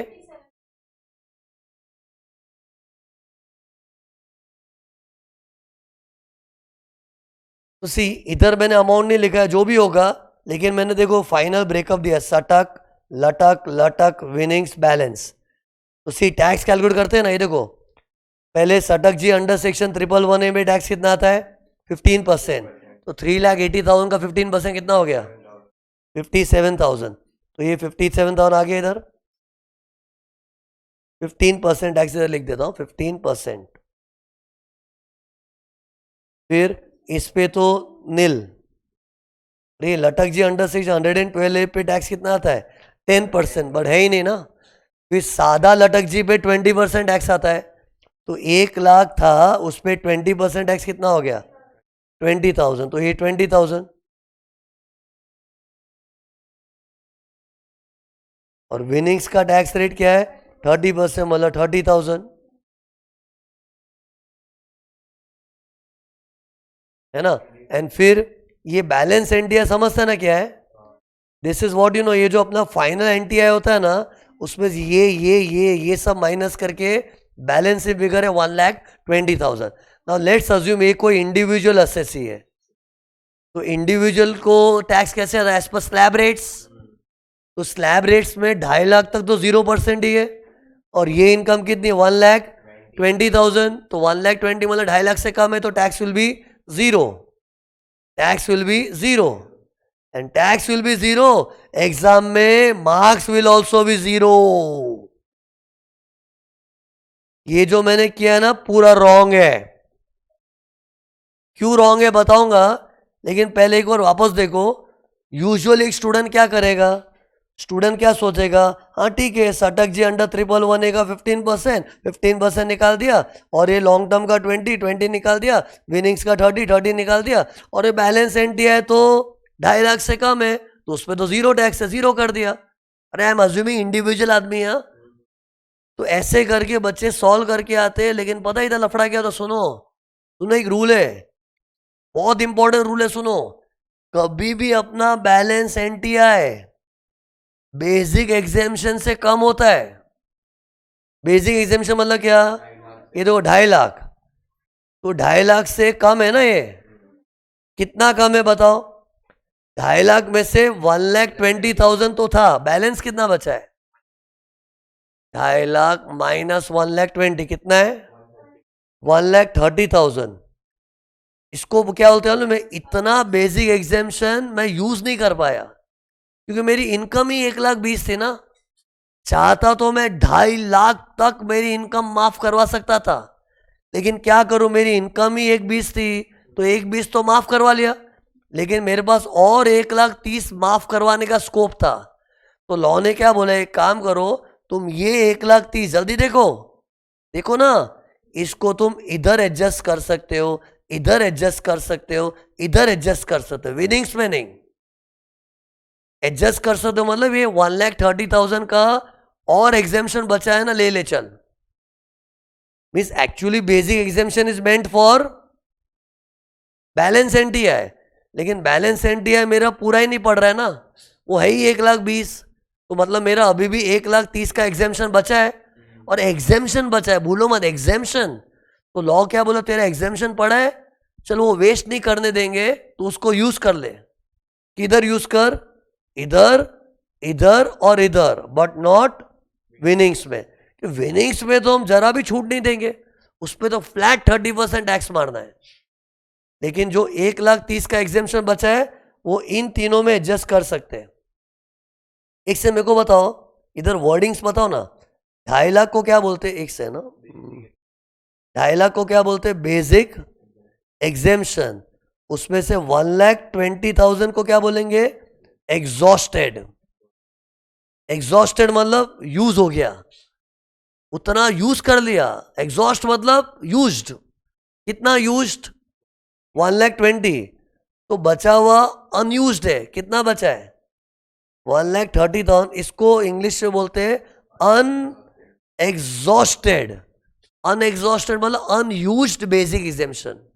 और ये अनयूज्ड बेसिक एग्जेम्पशन गवर्नमेंट अपने को इधर, इधर और इधर यूज करने देती है। मतलब इससे पता है क्या मालूम पड़ा? यार इन लोग को भी बेसिक एग्जेम्पशन मिलता है, लेकिन बचा तो कितने लोग मालूम क्या बोलते हैं? सर हम लोग बेसिक एग्जेम्पशन इधर ही ले ले, तो पहले नहीं, first you have to claim the basic exemption in balance NTI, लेकिन उधर अगर कुछ बच गया तो इधर, इधर, इधर यूज करेंगे। तो टेल मी, मेरे एग्जाम्पल में एक से मैं इधर लिख के देता हूं, तुम लोग को भी काम आएगा। नहीं देखो, बेसिक एग्जेम्पशन वॉज 2,50,000। उसमें से मैं 1,20,000 को क्या नाम दूंगा? एग्जॉस्टेड। एग्जॉस्टेड मतलब उतना मैंने यूज कर लिया कि उतनी तो मेरी इनकम भी है ना। और बचा कितना बैलेंस? कितना बचा? 1,30,000।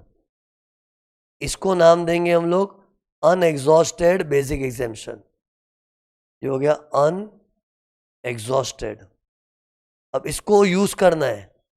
कैसे यूज करना है में? देखो, पहले इधर यूज करो, विनिंग्स में तो अलाउड ही नहीं है। पहले इधर क्यों यूज कर रहा हूं? क्योंकि इसमें 20% टैक्स है। अरे 20% टैक्स ज्यादा बड़ा है ना, इधर तो खाली 15 और 10 ही है, तो पहले 20% टैक्स को उड़ाओ ना। तो टेल मी कैसे करूंगा बताओ? एक सेकंड पहले ना, ये देखो, ये जो चीज है ना, ये वाली चीज, इसको मुझे मिटाना पड़ेगा। क्यों? क्योंकि ये राइट है कि रॉन्ग है? रॉन्ग है। ये तो पहले ही मैंने बच्चों के लिए ऐसे रॉन्ग सॉल्व कर दिया ना, तो इसको मैं मिटा रहा हूं। एक बार ध्यान दो, क्या क्या करो ध्यान दो। इसको मैं एक बार मिटा रहा हूं, डिलीट। अब हम लोग सही तरीके से करते हैं। देखो, what is the right method? ये नील हो गया टैक्स। देखो मैं राइट लास्ट कॉलम से आ रहा हूं, नील। और विनिंग्स में तो 30% भरना ही पड़ेगा। इधर बेसिक एग्जेम्पशन का बेनिफिट नहीं मिलता है। ओके, अब बेसिक एग्जेम्पशन कितना बचा है अपना? 1,30,000 है ना, तो इसमें से इसको उड़ा दो। अरे अपना लॉन्ग टर्म कैपिटल गेन का अमाउंट है कितना? ₹1,00,000 है ना। तो देखो मैं क्या कर रहा हूं, 1,00,000 में से ये पूरा ₹1,00,000 एग्जेम्प्ट हो गया है। देखो मैं अनएग्जॉस्टेड को है ना ब्लैक कलर में हाईलाइट कर रहा हूं। बोले पूरा ₹1,00,000 एग्जाम कर दिया, और इस पे 20% टैक्स अभी 0 आएगा। समझा मैंने क्या किया? I am trying to show कि मेरा ₹1,00,000 का लॉन्ग टर्म था, लेकिन उसमें से 1,00,000 माफ। अरे 1,00,000 क्या, मैं तो और कितना माफी ले सकता हूं? 1,30,000। लेकिन अपना तो 1,00,000 था, तो 1,00,000 तो उड़ा दो पूरा। और मैं पहले इस पे क्यों आक्रमण किया? 20% टैक्स ज्यादा है ना। अभी भी मेरे पास देखो 1,30,000 में से 1,00,000 यूज हो गया है, और 30 बचा है, तो उसको मैं इधर ले सकता हूं। ये तो है ही नहीं मेरे पास, नहीं लेना, तो अभी ये बचा है तो इधर ले लूंगा। तो ये देखो मेरी वर्किंग देखो मैं कैसे कर रहा हूं। 3,80,000 था, लेकिन इसमें से मेरा और कितना एग्जाम्पशन बचा है? 30,000। देखा मैंने जानबूझ के ब्लैक कलर में लिखा है, ताकि तुम लोग को समझे कि यूज कैसे हो रहा है। This black colour represents unexhausted basic exemption. देखा है 1,30,000 का हिसाब। अब इसको इंटू 15% करना पड़ेगा। तो 3,80,000 माइनस 30 यार कितना हो गया? 3,50,000। उसका 15% टैक्स आएगा अभी। तो कितना है? 3,80,000 माइनस 30,000 मतलब 3,50,000, उसका 15% कितना आ गया? 52,500। और ये तो 0 था। This is the correct answer. इसका टोटल इनकम कितना देखो जरा।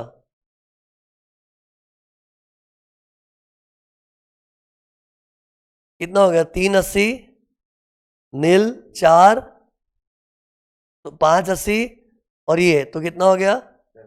7 lakhs। अरे मैं क्यों देख रहा हूं? टू सी गरीब है क्या? नहीं, रिबेट की बारी आ गई ना अभी। अरे ये टैक्स निकाले तो रिबेट आता है, लेकिन रिबेट एनटीआई 5 लाख तक होना चाहिए, लेकिन ये 5 लाख से ज्यादा तो रिबेट नहीं मिलेगा। तो रिबेट नहीं है, फिर ऐड सरचार्ज। सी मैं ओरली बोल रहा हूँ क्योंकि मेरे पास इधर आईपैड में जगह नहीं है इधर दिखाने के लिए। सरचार्ज भी नहीं आएगा क्योंकि इसका एनटीआई 7 लाख है ना, इस सबको ऐड करके देगा 7 लाख है। सरचार्ज भी नहीं आएगा। हेल्थ एंड एजुकेशन से ऐसा आएगा। एनीवे ऐसा कुछ सिखाने वाला पॉइंट नहीं था, तो ऐसे ही बोल रहा हूं। सिखाने वाला पॉइंट क्या था बताओ? कभी भी रूल बनाओ। से ऐसा रूल बनाता है, याद रहता है कि कभी भी स्लैब रेट वाला कोई असेसी आया, इंडिविजुअल एचयूएफ, हाँ, और उसका बैलेंस बोलो ना NTI is less than basic exemption, तो बच्चा कुचा बेसिक एग्जेम्पशन हम लोग यूज कर सकते हैं। कहा? पहले अंडर सादा लटक जी क्योंकि 20% टैक्स है, फिर अंडर सटक जी अंडर 111 है क्योंकि 15% टैक्स है, और भी कुछ बचे तो इधर तो 10% टैक्स ही है ना, विनिंग्स में यूज नहीं कर सकते। मेरे को बताओ, अगर ये अमाउंट नील होता तो ये बैलेंस एनटीआई है ही जीरो मेरा, तो पूरा 2.5 लाख अनएग्जॉस्टेड हो गया। तुम लोग पता है कितने लोग की मेंटालिटी क्या है, थोड़ा बहुत रहता है ना कुछ बेसिक, जैसे 1,20,000 तो स्ट्राइक भी होता है। कितनी एग्जाम में मैंने नोटिस किया है ये बैलेंस एनटीआई नील होती है, तो ऐसे सब में उन लोगों का बुद्धि नहीं चलता। अरे बैलेंस एनटीआई जीरो मतलब उसका बैलेंस इनकम है ही नहीं, तो पूरा का पूरा 2.5 लाख का अनएग्जॉस्टेड हो गया। पूरा 2.5 लाख यूज करेंगे, और पूरा 2.5 लाख यूज करूंगा तो ये 1 लाख उड़ गया, और इसमें से 1.5 लाख उड़ जाएगा। अरे बाई चांस और भी कभी कुछ बचता है तो अपने को विनिंग्स में यूज नहीं कर सकते। ये पॉइंट को मैं बहुत ज्यादा इंपॉर्टेंट मानता हूं। ये देखो इस पॉइंट को, क्यों? क्योंकि पता है सीखने में टफ नहीं है, सिखा दिया। इसमें क्या है, स्ट्राइक ही नहीं होता।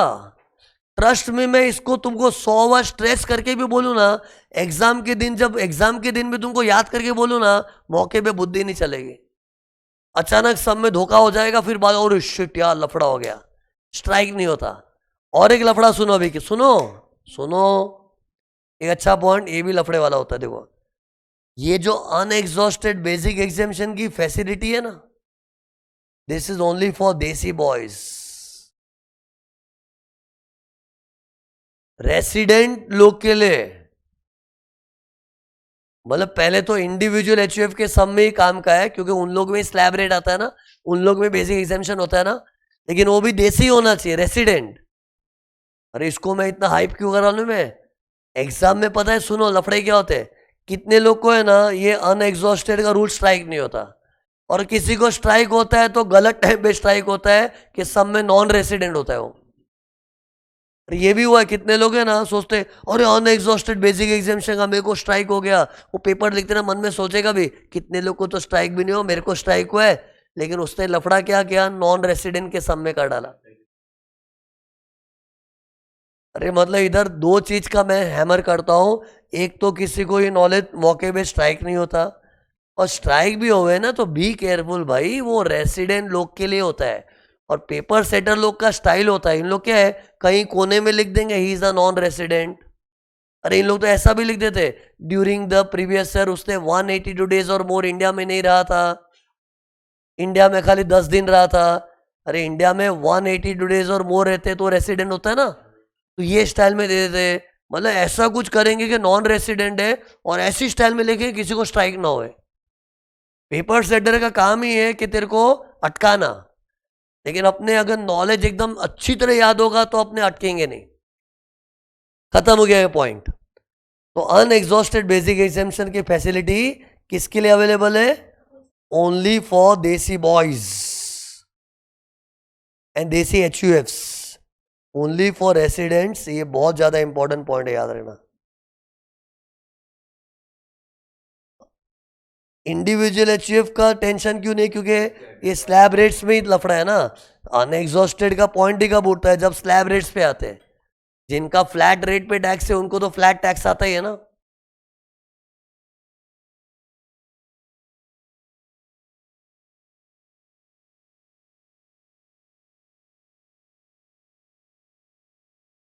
सी एचयूएफ का भी स्लैब रेट से होता है, मालूम है?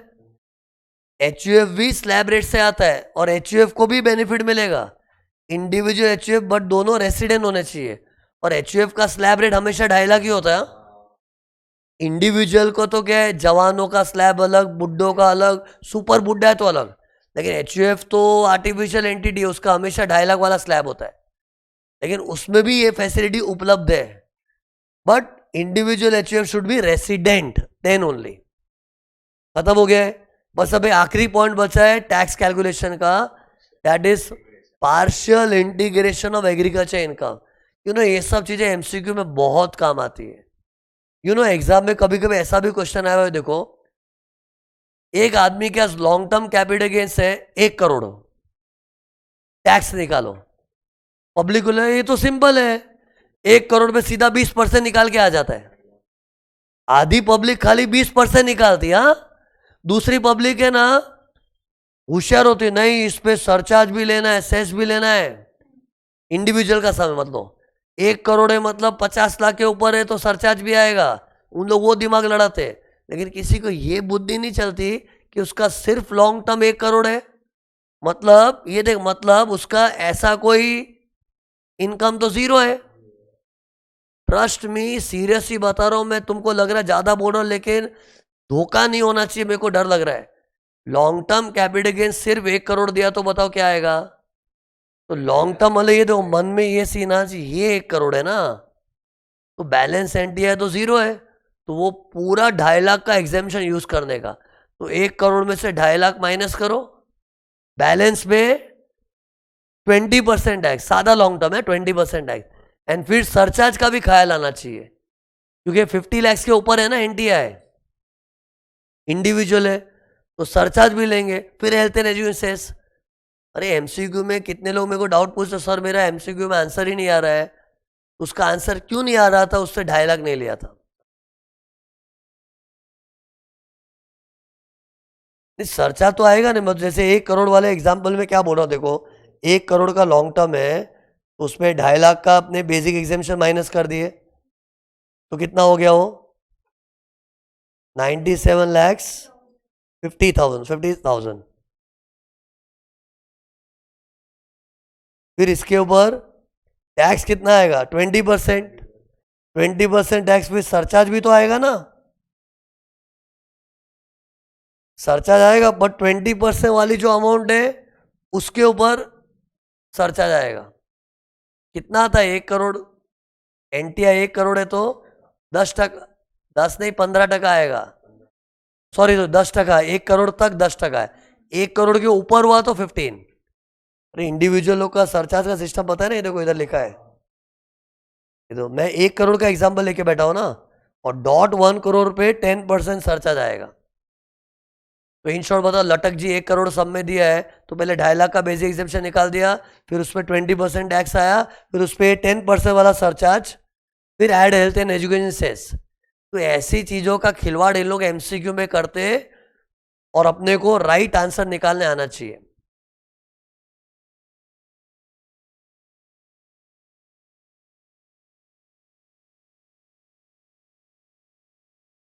एक से ना,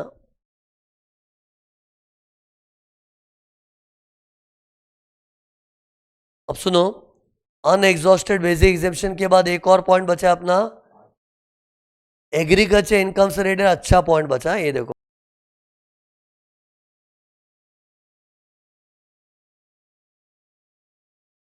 एक से नो 1 करोड़ वाले का देखो, किसी को अभी भी डाउट है, देखो 1 करोड़ वाले का कैसे क्या बताओ, ये देखो long term capital gains 1 crore है, नहीं वो शॉर्टकट स्लैब रेट में लगाने का होता है। अरे मैंने वो 187 500 का शॉर्टकट बताया था ना, सीधा 30% निकाल के, वो तो स्लैब रेट वाली इनकम पे आता है। और लॉन्ग टर्म कैपिटल गेन जो अपना 1 करोड़ है, वो स्लैब रेट वाला है कि फ्लैट 20% वाला है, ये तो फ्लैट 20% वाला है। इधर तो मैं क्या बोल रहा था कि सीधा फ्लैट 20 मत निकाल, पहले इसमें बेसिक एग्जामेशन का इस्तेमाल कर। तो बेसिक एग्जामेशन का इस्तेमाल करोगे तो 2.5 लाख उड़ जाएगा अपना, मतलब 1 करोड़ माइनस 2.5 लाख का बेसिक एग्जामेशन, फिर उस पर 20% टैक्स निकालना है, मतलब 97,50,000 का 20%, that will be your tax liability. फिर ऐड सरचार्ज, सरचार्ज भी आएगा क्योंकि long term capital gain 1 crore है, मतलब एनटीआई 1 करोड़, उस पर 10% सरचार्ज आता है। फिर add health and education cess. Anyways इधर मुझे मेन क्या बोलना था कि पब्लिक सिर्फ लॉन्ग टर्म कैपिटल ऐसा कूद देते हैं ना, तो उनको स्ट्राइक नहीं होता है। अनएग्जॉस्टेड बेसिक एग्जामेशन स्ट्राइक होना बहुत मुश्किल है, इसलिए मैं ज्यादा हैमर कर रहा हूं।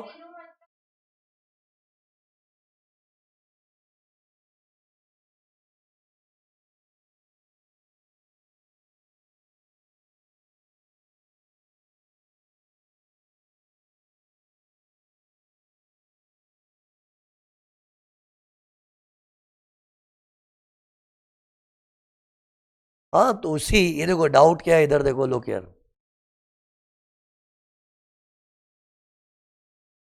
कि देखो अपने ये जो बैलेंस लिखते हैं मतलब क्या है, अपने टोटल एनटीआई में से ये हटा दिया है, इसको भी हटा दिया, इसको भी हटा दिया, इसको भी हटा दिया, ये बचेला कुचेला है। तो बचेले कुचेले को 2.5 लाख तक माफ करते हैं ना, लेकिन 2.5 लाख ही नहीं है इधर, 2.5 लाख से कम है। Then unexhausted can be used इधर इधर एंड इधर, but not in winnings. See balance NTI कितनी बार हम लोग भूल जाते हैं कि इसमें ये स्पेशल इनकम्स को हटा के बैलेंस एनटीआई आता है। अब देखो पार्शियल इंटीग्रेशन वाला जो पॉइंट है ना, ये देखना, उसके लिए तुम लोग को पहले खुद ट्राई करना पड़ेगा। सी इधर भी मेरा स्टाइल क्या, पहले मैं जैसे अनएग्जॉस्टेड में कैसे बोला चलो ट्राई करो, तो वो मुझे बताना था कि ट्राई करने वाला यूजुअली रॉन्ग ही करता है। फिर मैंने बताया देख अनएग्जॉस्टेड में कितने लोग को ये स्ट्राइक नहीं होता कि इधर कुछ बचा है, बताया था ना। तो वैसे एग्रीकल्चर इनकम में भी ऐसा पॉइंट है जो कितने लोगों को स्ट्राइक नहीं होता है, लेकिन उसका इंपॉर्टेंस समझाने के लिए पहले तुम ट्राई करो।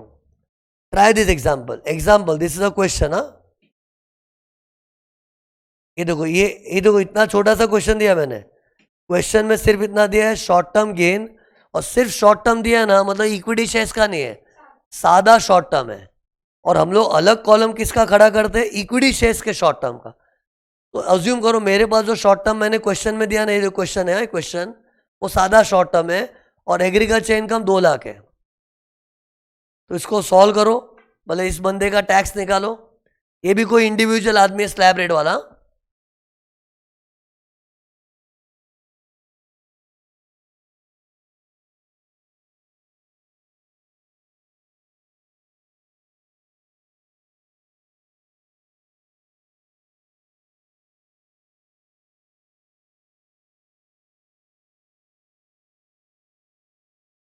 तो ये देखो हम लोग इसका टैक्स कैसे कैलकुलेट करेंगे, तुम लोग खाली देखते हो ना एक बार, देखो ये क्वेश्चन है और इधर ये आंसर है। ये देखो आंसर में मैंने क्या किया है, देखो ना, पहले 5 हेड्स ऑफ इनकम बनाना पड़ता है, तो उसमें शॉर्ट टर्म कैपिटल गेन मेरा 9 लाख है। एग्रीकल्चर इनकम को मैंने डैश क्यों किया है, एग्रीकल्चर इनकम को डैश क्यों किया है बताओ, क्योंकि agriculture income is exam under section 10(1). ये नॉलेज होना चाहिए, एग्रीकल्चर इनकम पे टैक्स आता ही नहीं है, it is fully exempt under section 10(1). और कोई एग्जाम्ड इनकम होती है तो उसको हम लोग कंप्यूटेशन में शामिल करते कि नहीं करते, नहीं करते ना। तो सी क्वेश्चन में 2 लाख दिया था, लेकिन आंसर में तो मैं अपनी बुद्धि समझ के बुद्धि लड़ा के नील रखूंगा ना। तो मेरे इनकम में देखो खाली 9 लाख ही लिया है, बिकॉज एग्रीकल्चर एग्जाम्ड है। फिर कैसे करते बताओ, ये 9 लाख को स्प्लिट करते हैं, सटक लटक लटक विनिंग्स बैलेंस। तो मेरे को बताओ अपने क्वेश्चन में ये नील है ना, ये सब नील है, अरे सब नील है, ये लोग है ही नहीं अपने क्वेश्चन में, कौन लोग, सटक लटक लटक विनिंग्स। तो जो है पूरा बैलेंस में आ गया देखो, तो देखो सारा 9 लाख बैलेंस में चला गया। फिर देखो मैंने क्या किया है, इस पे कितना टैक्स आता है 15%, लेकिन नहीं है, इस पे 10% आता है बट नहीं है, इस पे 20% आता है बट नहीं है, विनिंग्स पे 30% आता है बट नहीं है। इस पे कैसे टैक्स आता है, slab rates, actually slab rate नहीं होता, depends upon assessee, but I am assuming मेरे क्वेश्चन में वो इंडिविजुअल है, तो इंडिविजुअल को स्लैब रेट आता है। अब स्लैब रेट के लिए मैंने शॉर्टकट क्या बताया कि अगर कोई 30% स्लैब में हुए ना, तो सीधा 30% निकाल के 187,500 माइनस कर दो, लेकिन 20% स्लैब में होता है तो सीधा 20% निकाल के 87,500 था। ये देखो ये शॉर्टकट में ना, एक बार कहीं लिख के रख दे दो, तुमको बाद में काम लगेगा। एक देखो ना, शॉर्टकट फॉर स्लैब रेट्स, इधर मैं लिख देता हूं, तुम लोग भी जॉट डाउन करके रख देना है। देखो shortcut for slab rates,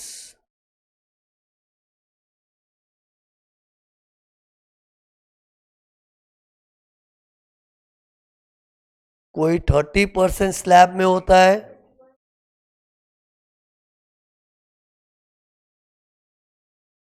30% slab में हुआ, तो जो भी इनकम है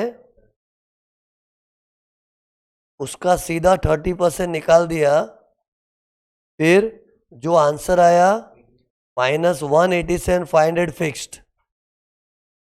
ये सब एक्ट में नहीं दिया, ये सब अनऑफिशियल तरीके शॉर्टकट के। और अगर कोई 20% स्लैब वाला है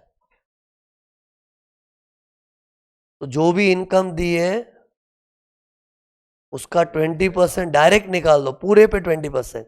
जबकि स्लैब रेट में स्लैब वाइज होता है, लेकिन एक बार सीधा 20% निकाल लो, तो जो भी आंसर है -87,500। ये शॉर्टकट का इंपॉर्टेंस तुमको कब समझेगा? एमसीक्यू में जब फटफट सॉल्व करना पड़ता है तब इसका इंपॉर्टेंस वैल्यू समझेगा।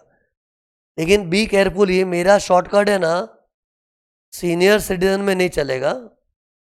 इधर लिख देता हूं, सीनियर सिटीजन में नो शॉर्टकट।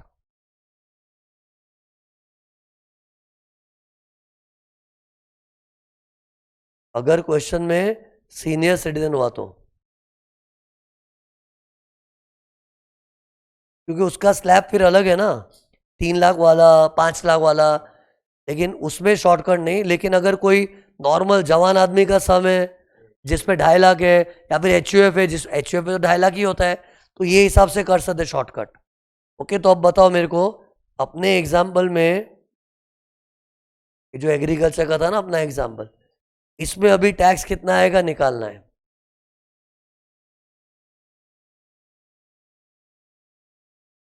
तो अभी ये वाले एग्जाम्पल में निकालो, क्या था अपना 9 लाख का बैलेंस एनटीआई 20% स्लैब में ना, स्लैब रेट्स में ना 5 लाख से 10 लाख में 20% स्लैब, और 20% स्लैब में होता शॉर्टकट क्या था, इसका सीधा 20% निकाल लो, -87,500। तो वो हिसाब से अपने आंसर क्या आ रहा है बताओ? 9 लाख का 20% -87,500 कितना आया? 92,500। ये हम लोग ने स्लैब रेट से टैक्स निकाला है। और ये 87,500 ये जो बोल रहा हूँ ना, ये मेरा शॉर्टकट है। यहाँ वहाँ एग्जाम में कभी लिख के मत आ जाना। एग्जाम में तो कभी शो करना है तो अपने को ऐसा दिखाना पड़ता है, फर्स्ट 2,50,000 पे 0%, फिर 2.5 लाख से 5 लाख के ऊपर 5%। तुम लोग स्टडी मटेरियल पास्ट पेपर के सजेस्टेड सॉल्यूशन देखोगे ना, उन लोग पूरा इतना डिटेल में लिखते हैं, अप टू 2,50,000 30% 0%, और वर्किंग भी दिखाते पूरा। एक्चुअली तो पता है स्लैब रेट का भी वर्किंग दिखाना होता है। जैसे मैंने ये वर्किंग किया ना 92,500, पूरा वर्किंग भी दिखाना पड़ता है। लेकिन सी, एग्जाम में टाइम कम होता है तो ये सब चीजें दिखानी पड़ती है, लेकिन चलाना पड़ता है। कौन उस पर घुसेगा, सीधा शॉर्टकट से आंसर निकाल लो। ओके, ये किया तो सुनो, ये जो मैंने सॉल्व किया ना, इसमें कोई भी एंगल से ऐसा नहीं लग रहा कि मैंने रॉन्ग किया है। बच्चे लोग इतना सिंपल सम है, ये सब तो 0 था, और ये इंडिविजुअल का सम है तो स्लैब रेट से निकाल लिया, खत्म।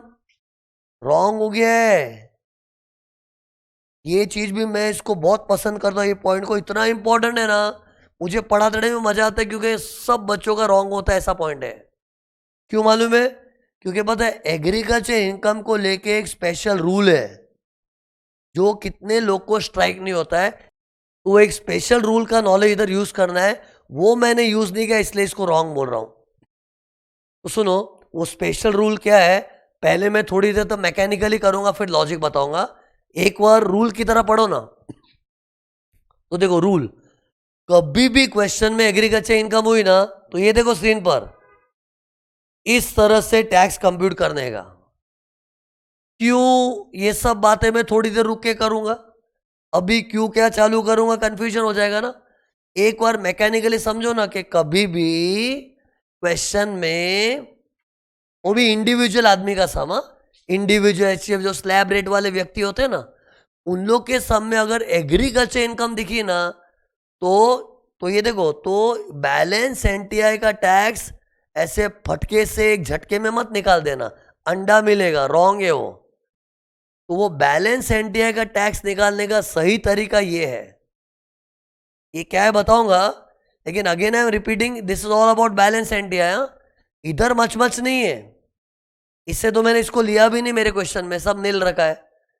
तो ये एग्रीकल्चर का जो मैं हवा मचा रहा हूं ना, दैट हवा is only for balance NTI.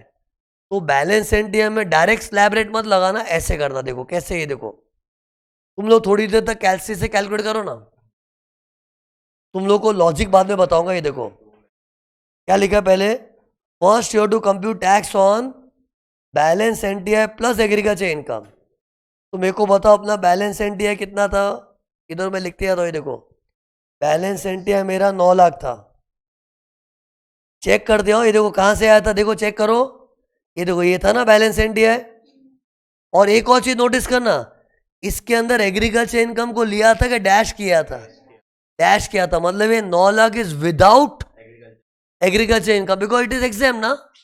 तो लॉ क्या बोलता है, ठीक है भाई एग्रीकल्चर इनकम एग्जाम है ना, लेकिन एक बार के लिए एग्रीकल्चर इनकम को मान लो कि वो टैक्सेबल होती, तो यदि एग्रीकल्चर इनकम टैक्सेबल होती तो कितना टैक्स आता वो निकालो। तो मतलब एग्रीकल्चर इनकम को इसमें मिला लो। एक से मैं इधर मिला रहा हूं, इधर प्लस कितना था एग्रीकल्चर इनकम, मेरे एग्जाम्पल में ये देख लो, ध्यान नहीं था किसी का, तो एग्रीकल्चर इनकम 2 लाख था, तो 2 लाख से अब अपने क्या करेंगे, 9 लाख प्लस 2 लाख के ऊपर टैक्स निकालना है। तो ये 9 प्लस 2 कितना हो गया, 11 लाख, और 11 लाख पे स्लैब रेट से टैक्स निकालो, और 11 लाख मतलब अपनी इनकम 30% स्लैब में पहुंच चुकी है। तो 30% स्लैब का शॉर्टकट क्या है, सीधा 30% निकाल लो पहले, फिर माइनस 187,500। देखा शॉर्टकट कितना काम आता है, नहीं तो बच्चे लोग अभी कैलकुलेट करने में लग जाते, कितने लोग का सिली मिस्टेक भी हो जाता उसमें। तो 11 लाख का 30% माइनस 187,500 कितना आया, 142,500। तो 142,500। तो ये क्या किया मैंने मालूम है, अगर एग्रीकल्चर इनकम टैक्सेबल होती तो टैक्स कितना आता, और ये मैंने 9 लाख का figure again I am reminding, उसमें एग्रीकल्चर को लिया हुआ नहीं था, उसको मैं अलग से लेके टैक्स निकाला। अब अपने को नीचे देखो क्या किया है, जो भी तुम्हारा बेसिक एग्जाम्शन है, डिपेंडिंग अपॉन तू जवान आदमी है, बुढ़ा है कि सुपर बुढ़ा है, वो अमाउंट इधर ले लो, प्लस एग्रीकल्चर इनकम मिला के टैक्स निकालो।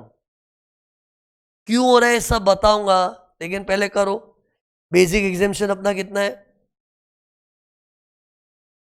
बेसिक एग्जाम्शन का अमाउंट 2.5 लाख है।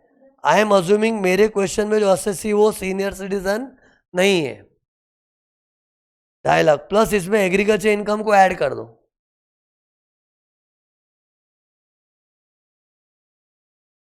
अरे तो इनकम कितनी हो गई, 4.5 लाख। अरे कितने लोग मालूम क्या मिस्टेक करते, इधर 4.5 लाख डाल देते, अरे इस पे टैक्स निकालना है।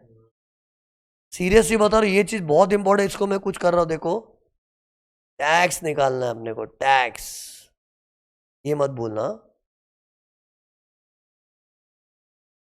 मैंने स्टार क्यों किया है, एक्सपीरियंस है ना मेरे को, मैंने बहुत सारे बच्चों को पढ़ा के बहुत लोग की मिस्टेक देखी है, ऐसे कभी एग्जाम टेस्ट लिए क्लास में, ये किया है वो किया है, हर बच्चे का लफड़ा क्या देखा ना मैं, ये दोनों को ऐड करके इधर लिख देता है, ये दोनों को ऐड करके इधर लिख देता है, लेकिन भाई तेरे को टैक्स निकालना है इसमें।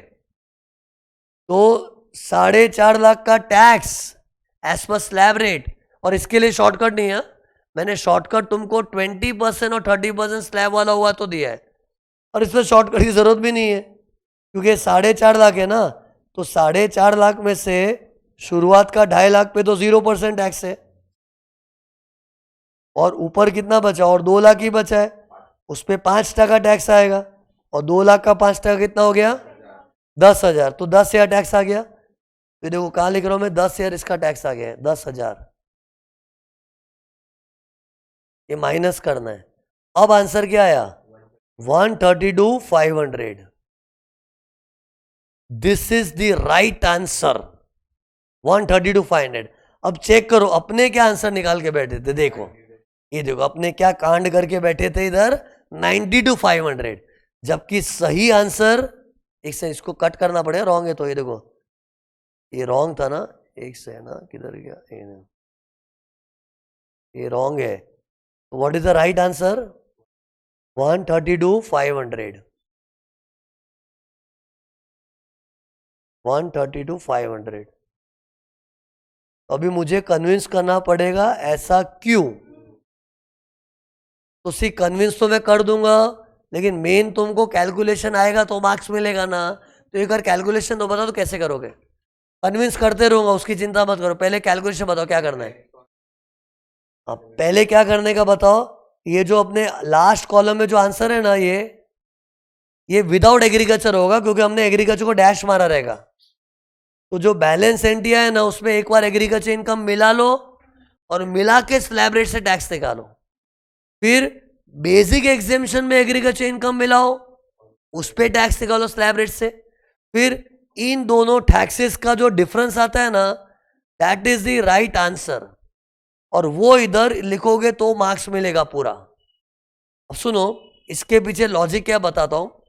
लॉजिक बताने के पहले मुझे तुमको ना ये शब्दों की फीलिंग देनी पड़ेगी कि इसको पार्शियल इंटीग्रेशन क्यों बोलते हैं। तो लुक हियर, ये देखो, मेरे को बताओ, अपने रॉन्ग आंसर क्या निकाले थे पहले टैक्स का? 90 to 500 निकाले थे ना। तो ये देखो 90 to 500। अब बताओ, अपना 90 to 500 ना होके 130 to 500 आ रहा है, तो इससे क्या फील हो रहा है यार? एग्रीकल्चर इनकम के कारण टैक्स बढ़ा। तो agriculture income is taxable but not fully, partly. Agriculture income is partly taxable, इसलिए बोलते हैं पार्शियल इंटीग्रेशन। अब मेरे को बता, ऐसा क्यों लगा कि पार्टली टैक्सेबल है? टैक्सेबल हुआ वो फील आया कि नहीं? क्योंकि यार अपना 90 to 500 अच्छा आंसर आ रहा था, लेकिन 92 के बदले 130 to 500, मतलब ये देखो मेरा टैक्स बढ़ा है, और बढ़ के कितना हुआ है? 130 to 500। तो टैक्स बढ़ा है मतलब टैक्सेबिलिटी का फील तो आया, लेकिन इसको मैं पार्शियली टैक्सेबल क्यों बोल रहा हूं?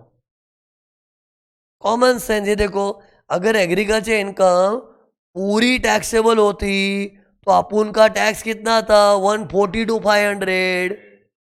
अरे एग्रीकल्चर इनकम पूरा पूरा टैक्सेबल होता, पूरा। अरे तो इधर मैं डैश डालता ही नहीं ना। अरे इधर डैश नहीं डालता, देखो ना स्क्रीन पर, इधर मैं पूरा 2 लाख डालता, पूरा 2 लाख, तो अपना आंसर 11 लाख होता। अरे 11 लाख पे तो टैक्स कितना आता है? देख इधर 140 to 500। तो ये देखो, मुझे लिखने दो ना इधर कुछ, मतलब 140 to 500 होता। ये देख, मैं तुझे कुछ फील देना चाह रहा हूं, देख, ये देखो और ये देखो और ये देखो, ये कहीं बीच में आ रहा है कि नहीं? अरे इससे मैं क्या बता रहा हूं, एग्रीकल्चर इनकम फुल्ली एग्जेम्प्ट होती तो टैक्स मेरा 90 to 500 आता, जिसको तो मैंने रॉन्ग बोल दिया, मतलब फुल्ली एग्जेम्प्ट नहीं है। एग्रीकल्चर इनकम फुल्ली टैक्सेबल होती तो टैक्स मेरा ये आता, लेकिन अपना टैक्स ना 90 to 500 आ रहा है, ना 140 to 500 आ रहा है, उसके बीच में आ रहा है। बीच में मतलब थोड़ा टैक्सेबल है लेकिन पूरा भी नहीं। दैट्स वाई लॉ ने क्या नाम रखा है? Partial integration. अभी भी लॉजिक नहीं पता है, मेरी फीलिंग समझो। पहले बच्चों को कैलकुलेशन करके बताना पड़ता है, फिर पार्शियल इंटीग्रेशन का फीलिंग देना पड़ता है। तो ये पार्शियल वर्ड क्यों आया, ये चीज को देखोगे तो अपने आप फीलिंग आएगी। तो इधर मेरे को एक बार लिख लेने दो, अगर एग्रीकल्चर इनकम फुल्ली एग्जेम्प्ट होती तो टैक्स इतना आता, एग्रीकल्चर इनकम फुल्ली टैक्सेबल होता तो टैक्स 140 to 500 आता। अरे मतलब एग्रीकल्चर को पूरा ही छोड़ देते तो ये टैक्स आता है, और पूरा ले ले तो टैक्स इतना आता है, लेकिन अपना तो उसके बीच में है ना, इसलिए इसका नाम क्या गिरा? Partial integration.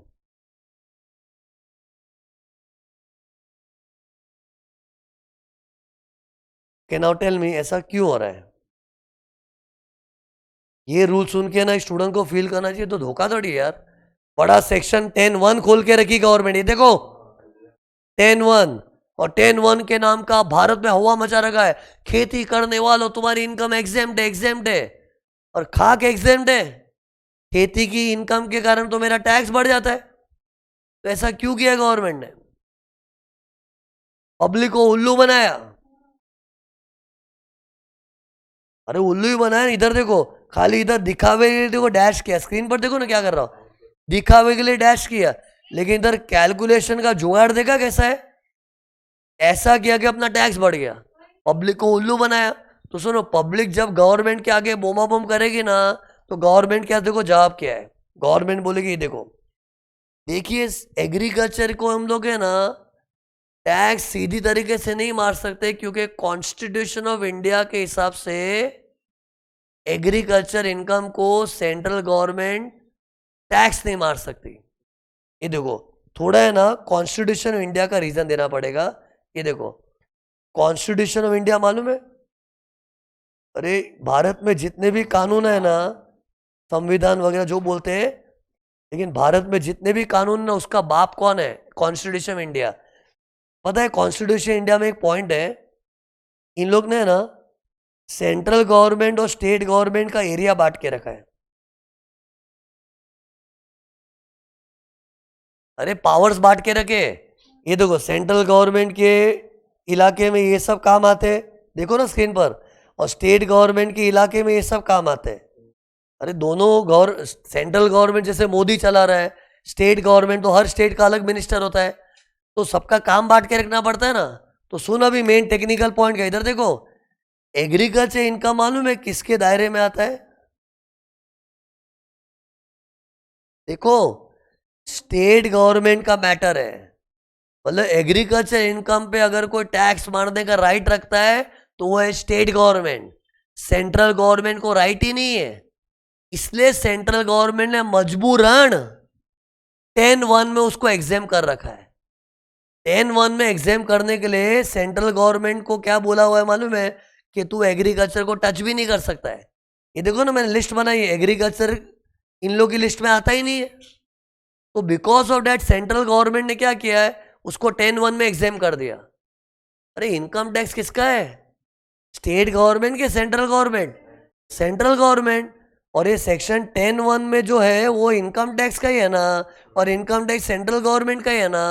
तो सेंट्रल गवर्नमेंट के बोल रहे हाथ बंधे हुए कि कॉन्स्टिट्यूशन ऑफ इंडिया ने उसको बोला है कि एग्रीकल्चर को तू टैक्स नहीं मार सकता है। तो इसलिए इन लोग ने क्या किया है, एग्जाम अंडर 10(1), 10 के अंदर पहला ही सेक्शन रख दिया 10(1), चलो एग्रीकल्चर माफ किया।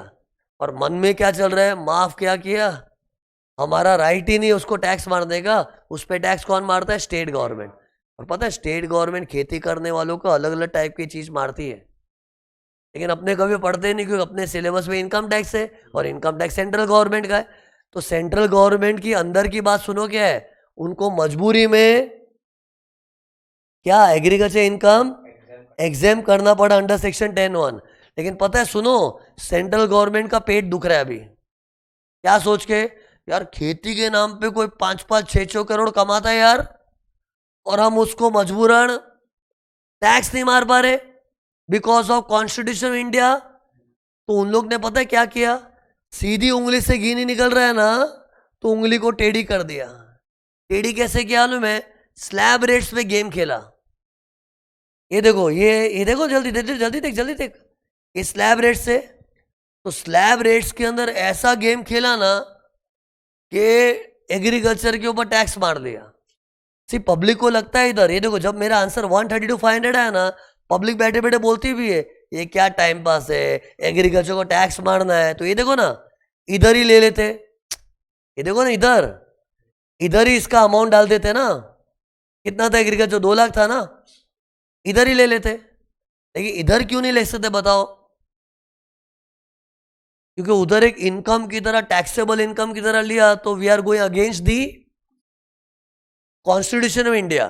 तो उस कारण से गवर्नमेंट ने क्या किया, इधर दिखावे के लिए एग्जाम किया, लेकिन बाद में स्लैब रेट्स में ना एग्रीकल्चर की वाट लगा डाली, और ऐसा डिप्लोमेटिक स्टाइल में। ये देखो, एंड तक गवर्नमेंट बोल रही है नहीं हम लोग एग्रीकल्चर कुछ कर नहीं रहे। ये देखो, इधर ऐड भी किया ना, तो पता है कॉन्स्टिट्यूशन ऑफ इंडिया आके बोली ये एग्रीकल्चर को टच कर रहा है तू।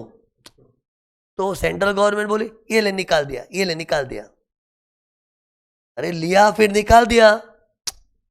अरे मतलब सेंट्रल गवर्नमेंट कैसे जैसे अपने को बताना चाह रही है हम एग्रीकल्चर को छू नहीं रहे। कोई बोले ये देख तूने छुआ, इधर ये देख ना, इधर छुआ मतलब ऐड किया। लेकिन सेंट्रल गवर्नमेंट सामने क्या बोल रही है, ये लेस भी कर दिया ना, तो छुआ, बाद में अनछुआ, तो हमने एग्रीकल्चर को टच भी नहीं किया। लेकिन ऐसा गेम हो गया ना कि अपना टैक्स बढ़ गया। और पता है क्यों बढ़ा? तुम लोग नोटिस किया? पहले एग्रीकल्चर, हाँ, गवर्नमेंट ने क्या बोला ना, मैं हम लोग एग्रीकल्चर को टैक्स नहीं मार सकते, लेकिन सेंट्रल गवर्नमेंट बोलती है यार कोई एग्रीकल्चर के नाम के इतना पैसा छाप रहा है तो वो तो 30% स्लैब वाला आदमी भी 20% में दिखेगा। अरे सोच, आज एक इंसान की ना नॉर्मल इनकम थोड़ी बहुत ही है, लेकिन खेती इसके कारण बहुत है, और वो नॉर्मल इनकम से ऐसे लगता है 5% स्लैब वाला है। अरे मतलब एग्रीकल्चर को छोड़ के सादी इनकम से कोई कोई लोग 5% स्लैब वाले दिखते हैं, 20% स्लैब वाले दिखते हैं, और गवर्नमेंट को खराब क्या लगता है, अरे 5% वाला स्लैब वाला बेचारा गरीब होता है, लेकिन भाई खेती के नाम पे तो पैसा छाप रहा है, ठीक है वो एग्जेम्प्ट है, इससे उसको छोड़ के बाकी इनकम 5% की लगती है, लेकिन असली हकीकत तो ये है कि 5% उसकी दूसरी इनकम है। एग्रीकल्चर को मिलाएंगे तो करोड़पति आदमी है, और करोड़पतियों को तो 30% स्लैब में लेना चाहिए। तो गवर्नमेंट क्या कर रही है ना, पहले एग्रीकल्चर को मिला के उसको 30% स्लैब में पहुंचा रही है। चल तेरी असली दुनिया 30% है। जैसे देखो ये आदमी भी 9 लाख देख के क्या लग रहा था, ये 20% स्लैब वाला है, मिडिल क्लास आदमी है, लेकिन खेती बाड़ी मिलाई ना उसकी तो स्लैब 30% में पहुंच गया।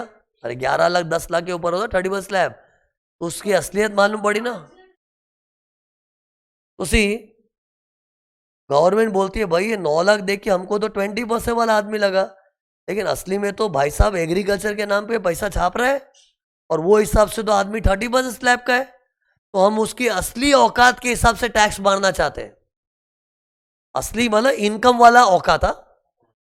एंड फिर बाद में पब्लिक क्या बोलेगा, ये तुमने एग्रीकल्चर को टच किया तो ठीक है ना, वापस निकाल देंगे, लेकिन उसको असली 30% के स्लैब में राउंड तो बनाएंगे ना, इसलिए हमने बाद में उसको निकाल दिया। लेकिन देखो निकाला भी कैसे मालूम है, इधर देखो डाउट आता है कितने लोग को, देखो ना basic exemption plus agriculture add किया है, तो कितने लोग को डाउट आता है सर बेसिक एग्जेम्पशन क्यों लिया, तो बताओ क्या लफड़ा होता, अगर मैं इसको नहीं लेता ना फिर एग्रीकल्चर इनकम को ऐसे अकेले में निकालता तो 2 लाख पे टैक्स कितना आता, नील। अरे तो नील मतलब क्या, इधर नील होता, अरे तो फिर तो क्या हो जाता, एग्रीकल्चर फुल्ली टैक्सेबल हो जाता ना, वो गवर्नमेंट नहीं कर सकती ना। अरे तो बाद में अपने ये जो लेस करते हैं ना, लेस करते टाइम क्या सोचना चाहिए, एग्रीकल्चर इनकम है ना उस पर 5-20 जो भी टैक्स आवे, लेकिन बेसिक एग्जेम्पशन मत दो उसको। अरे मतलब एक बार एग्रीकल्चर में तेरा बेसिक एग्जेम्पशन जोड़ के टैक्स निकाल, क्योंकि सी बेसिक एग्जेम्पशन नहीं लिया ना तो एग्रीकल्चर इनकम जिसकी 2 लाख है उसका तो टैक्स नील आ जाएगा, और नील मतलब उसको तो कुछ क्रेडिट मिला ही नहीं नीचे, फिर तो पब्लिक मारेगी गवर्नमेंट को, ये क्या एग्रीकल्चर इनकम को टैक्स मार दिया। पब्लिक तो छोड़, कॉन्स्टिट्यूशन सेंट्रल गवर्नमेंट की बैंड बजा देगा। तो इन शॉर्ट सुनो, अंदर की बात समझी क्या है, एक बात बताओ, अगर सुनो ना सुनो, अगर सेंट्रल गवर्नमेंट के हाथ में सीधा ही टैक्स मारने का पावर होता ना तो ये सब मगजमारी नहीं होती। ये देखो ये एग्रीकल्चर इनकम अगर सेंट्रल गवर्नमेंट की लिस्ट में होती, इसको पता है क्या होती, यूनियन लिस्ट, यूनियन लिस्ट, अगर यूनियन लिस्ट में होता ना तो पता इतना मचमच ही नहीं होता, फिर तो ये देखो फिर क्या होता बताओ, इधर ही एग्रीकल्चर इनकम को डाल देता है ना, और थोड़ा बहुत माफ करना है तो उधर ही सब कर देते कंप्यूटेशन के अंदर, लेकिन मजबूरी थी ना इसलिए इधर डैश करना पड़ा, लेकिन बाद में नाटक किया। एनीवेज ऐसा मैं लॉजिक बता रहा हूं, कंक्लूजन बताओ, कंक्लूड करो इसको। कभी भी क्वेश्चन में बोलो ना, बोलना पड़ेगा इधर, कभी भी क्वेश्चन में एग्रीकल्चर इनकम दिखा तो क्या करोगे बताओ, पहले जो उसका बैलेंस एंट्री है ना, हाँ पहले ऐसे याद रहो, पहले उसको कंप्यूटेशन में शामिल मत करना, क्वेश्चन में एग्रीकल्चर इनकम आया ना तो उसको एग्जाम करके डैश ही करना, लेकिन बाद में अपना जो बैलेंस एंट्री आया होगा ना it will be without agriculture ना, तो एक बार उसमें एग्रीकल्चर को मिलाओ, उसमें एग्रीकल्चर को मिलाओ और मिला के टैक्स निकालो, एंड फिर बेसिक एग्जेम्पशन में एग्रीकल्चर को मिलाओ, फिर एक टैक्स निकालो, फिर टैक्स माइनस टैक्स, ये जो आंसर आएगा this will be the correct answer. You know ये सब चीजें ट्रस्ट भी बहुत इंपॉर्टेंट है एमसीक्यू पॉइंट ऑफ व्यू से, तो ये अपना टैक्स लायबिलिटी आंसर आएगा। लेकिन सुनो इसमें ना कुछ कंडीशंस है, ये देखो कंडीशन देखो ना, कंडीशंस,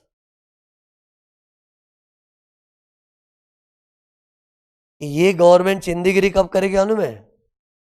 चिंदीगिरी तो है, एग्रीकल्चर इनकम पे टैक्स इनडायरेक्टली मारना, तो ये गवर्नमेंट कब करती? देखो, फर्स्ट कंडीशन है कि तुम्हारा एग्रीकल्चर इनकम 5,000 से ज्यादा हुआ तो। क्या बोला? तुम्हारा net agriculture income, net agriculture income खर्चा बिर्चा काट के शुड बी ग्रेटर देन 5,000। कोई गवर्नमेंट बुक्कड़पना करेगी। अरे डैट मीन्स व्हाट? अगर किसी का खेती की इनकम क्या 1,000-2,000 ही है, उसको छोड़ देंगे। अरे मतलब देन ये, अरे तो क्या होगा बताओ? अगर एग्रीकल्चर इनकम 5,000 या कम है तो, अरे तो सुनो, ये जो अपने निकाले थे पहले 90 to 500, वो राइट हो जाता। फिर ये scheme of partial integration follow करने की जरूरत ही नहीं है। अरे तो ये स्कीम कब फॉलो करते? गिनो, your net agriculture income should be more then 5,000। फिर एसएससी इंडिविजुअल एचयूएफ होना चाहिए, स्लैब रेट वाला। तो स्लैब रेट वाले में गवर्नमेंट को लगता है ना यार एग्रीकल्चर के बिगड़ तू छोटे स्लैब वाला लगता है, लेकिन एग्रीकल्चर के साथ तो बड़े स्लैब वाला लगता है। तो वो स्लैब रेट वालों में तो ये सब बात आती है ना, तो it is only for individual HUF. और एक कंडीशन सुनो, योर बैलेंस एनटीआई, मतलब कौन सा? ये देखो, ये फिगर, ये बेसिक एग्जामिशन से ज्यादा होना चाहिए। क्या बोला? नहीं सुना तुम लोग ने? ये balance NTI should be more than basic exemption, 2.5 lakh से ज्यादा होना चाहिए। अरे 2.5 लाख से ज्यादा ही था। अरे क्यों मालूम है? क्योंकि देखो ये देखो, ये 9 लाख रुपया 2.5 लाख से कम होता तो मतलब ऊपर वाली अमाउंट थोड़ी छोटी आती। अरे ये थर्ड कंडीशन क्या बोल रहा है? Balance NTI should be greater than basic exemption. क्यों?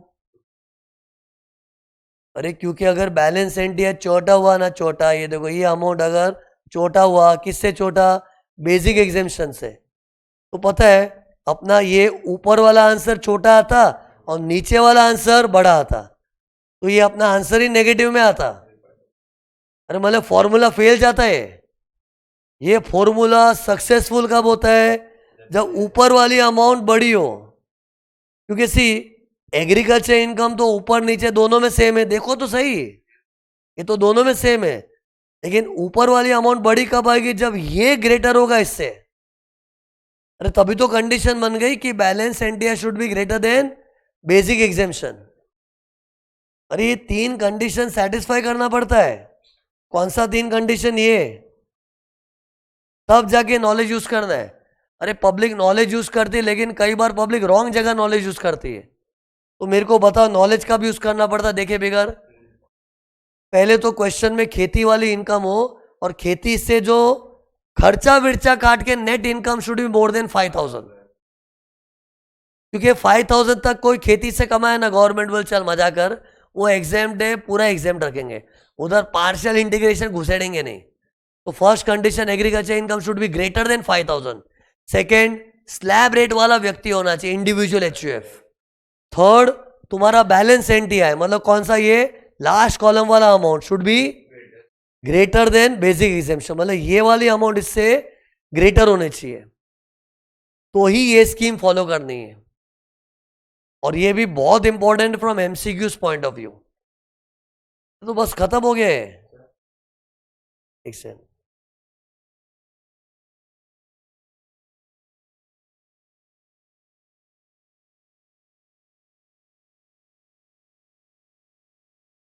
सुनो, एक सेकंड देखो, किसी का डाउट क्या है? देखो लुक हियर, किसी को डाउट आ रहा है कि ये इसमें एग्रीकल्चर इनकम मिला के मेरे में तो क्या स्लैब ही चेंज हो गया ना, 9 लाख वाला 11 लाख हो गया, तो 31 स्लैब में चला गया।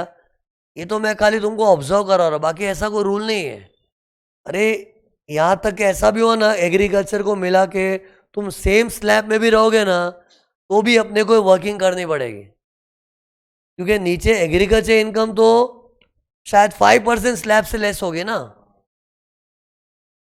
मतलब सी, तुम लोग इधर ये दिमाग मत लड़ाना कि इसमें एग्रीकल्चर इनकम मिलाओगे ना तो स्लैब चेंज होता हुआ, तो ऐसा एक्ट में लिखा ही नहीं है। एक्ट में जो कंडीशन दी है ना वही देख, ये तो मैं बच्चों को खाली फीलिंग दे रहा था। ये देख 9 लाख वाला तो छोटे स्लैब का लग रहा था, लेकिन 2 लाख को मिला तो 31 स्लैब में आ गया। तो ये सब चीज गवर्नमेंट के माइंड में आती बताया, लेकिन कंडीशन के फॉर्म में ऐसा नहीं है। कंडीशन के फॉर्म में तो ये 3 कंडीशन ही है। Agriculture income more than 5,000, individual HUF होना चाहिए, और बैलेंस एनटीआर मोर देन बेसिक एग्जेम्पशन। और एक चीज है, ये देखो, ये जो 2 लाख है ना, 2 लाख, ये भी नेट एग्रीकल्चर इनकम होना चाहिए, खर्चा काट के। अरे मतलब बाई चांस एग्रीकल्चर इनकम के साथ खर्चा दिया हो तो खर्चा काट के नेट फिगर है, नेट इधर लिखी दे, तो ये नेट एग्रीकल्चर इनकम है, नेट। अपने प्रिंटेड नोट्स में तो ये तुम लोग देखोगे नेट लिखा हुआ ही है, नेट एग्रीकल्चर इनकम होना चाहिए। लेकिन डोंट फॉरगेट, ये वाले कंप्यूटेशन में अपने को डैश करना है। ये देखो, ये दिख रहा है डैश, और ये विदाउट एग्रीकल्चर ही आएगा। बाद में सब मचमच चालू होता है, और आंसर 132 500 आया था अपना। तो let me sum up this topic. अपना ये टॉपिक खत्म हो गया है टैक्स कैलकुलेशन का। ये देखो, शुरू यहां से हुआ था ना, ये देखो इस चैप्टर में तुमको क्या क्या याद रखना है। ओके, ये देखो समरी, देखो टॉपिक का, किसी का भी टैक्स कंप्यूट करना है तो देखो क्या क्या बातें ध्यान में रखनी है। पहले तो अपने को सब 5 हेड्स ऑफ इनकम टोटल करना है। चैप्टर 6 से माइनस करके क्या आता है, नेट टैक्सेबल इनकम। तो पहले तो अपना एनटीआई को स्प्लिट कर दो, और उसमें सटक अंडर 111 है, लटक अंडर 112 है, सादा लटक जी विनिंग्स, इसको स्प्लिट करके बैलेंस निकालना है। जिसको मैं बार बार बैलेंस एनटीआई बोलता ना, वो ये है बैलेंस एनटीआई। मतलब ये 4 स्पेशल इनकम को हटा के तो पहले इनकम स्प्लिट कर दो, एंड फिर सबका अपना अपना अलग टैक्स रेट के हिसाब से निकाल दो। लेकिन याद रखना, ये जो बैलेंस वाला है ना, इधर स्लैब रेट हमेशा नहीं होता, डिपेंडिंग अपॉन असेसी होता है। वो पार्टनरशिप फॉर्म का 30%, वो डिपेंडिंग अपॉन असेसी होता है। ये फिर अपना गाना क्या था, सटक लटक विनिंग्स बैलेंस, सटक लटक विनिंग्स बैलेंस। गरीबों के लिए रिबेट, तो गरीबों के लिए रिबेट आ गया। Resident individual NTI up to 5 lakh हुआ तो एनटीआई अप टू 5 लाख, और रेसिडेंट इंडिविजुअल हुआ तो मैक्सिमम 12,500 का रिबेट मिलता है, याद कर। फिर अमीरों के लिए सरचार्ज, और सरचार्ज मतलब अमीर, और अमीर तो तरह तरह के थे। ये देखो तरह तरह के अमीर मैंने बताए थे। कुछ ऐसे अमीर होते इंडिविजुअल एचयूएफ, कुछ ऐसे अमीर, कुछ ऐसे अमीर। तो अमीर ही देख के सरचार्ज आता है। लेकिन बी केयरफुल, सरचार्ज का कैसा मालूम है, देखने का एनटीआई को, लेकिन परसेंटेज किस पे लगाने का, ये प्रीसीडिंग अमाउंट पे, ये वाले फिगर पे परसेंटेज आता है। और सरचार्ज में कभी स्लैब वाइज मत जाना। कितने लोग मालूम ये करते हैं, देखो 0, 10, 15, 25, 37 सब परसेंटेज यूज करते। ऐसा नहीं है, एक बार कोई 5 करोड़ के ऊपर का व्यक्ति है ना, उसको फ्लैट 37% चलेगा। सरचार्ज कभी भी स्लैब वाइज नहीं होता है। तो टेल मी, अगर कोई इस बीच में इनकम है तो 10, इस बीच में तो 25, फिर बाद में पीछे के परसेंटेज नहीं देखने का। तो ये सरचार्ज था। इतना तो लास्ट लेक्चर में आया था। फिर मार्जिन रिलीफ पढ़ा है मैंने, कि अगर तुम 1 करोड़ या फिर वो सरचार्ज की जो बाउंड्रीज है उसके एकदम करीब होते हो तो इनकम तो इतनी बढ़ती है, टैक्स बहुत ज़्यादा बढ़ता है, तो उसकी रिलीफ मिलती है। उसका फॉर्मूला क्या था, extra tax minus extra income. ये मार्जिन रिलीफ पढ़ाया था। फिर मैंने पढ़ा अनएग्जॉस्टेड बेसिक एग्जेम्पशन, फिर मैंने पढ़ा partial integration of agriculture income.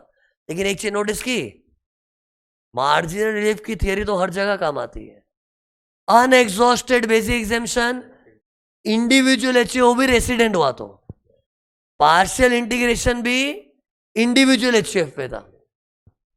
आज जो मैंने 3 चीज पढ़ा है ना, प्लीज सुनो, उसका मेरे को बता। आज मैंने जो मार्जिन रिलीफ पढ़ाया वो हर जगह रूल है, वो हर जगह सबके लिए।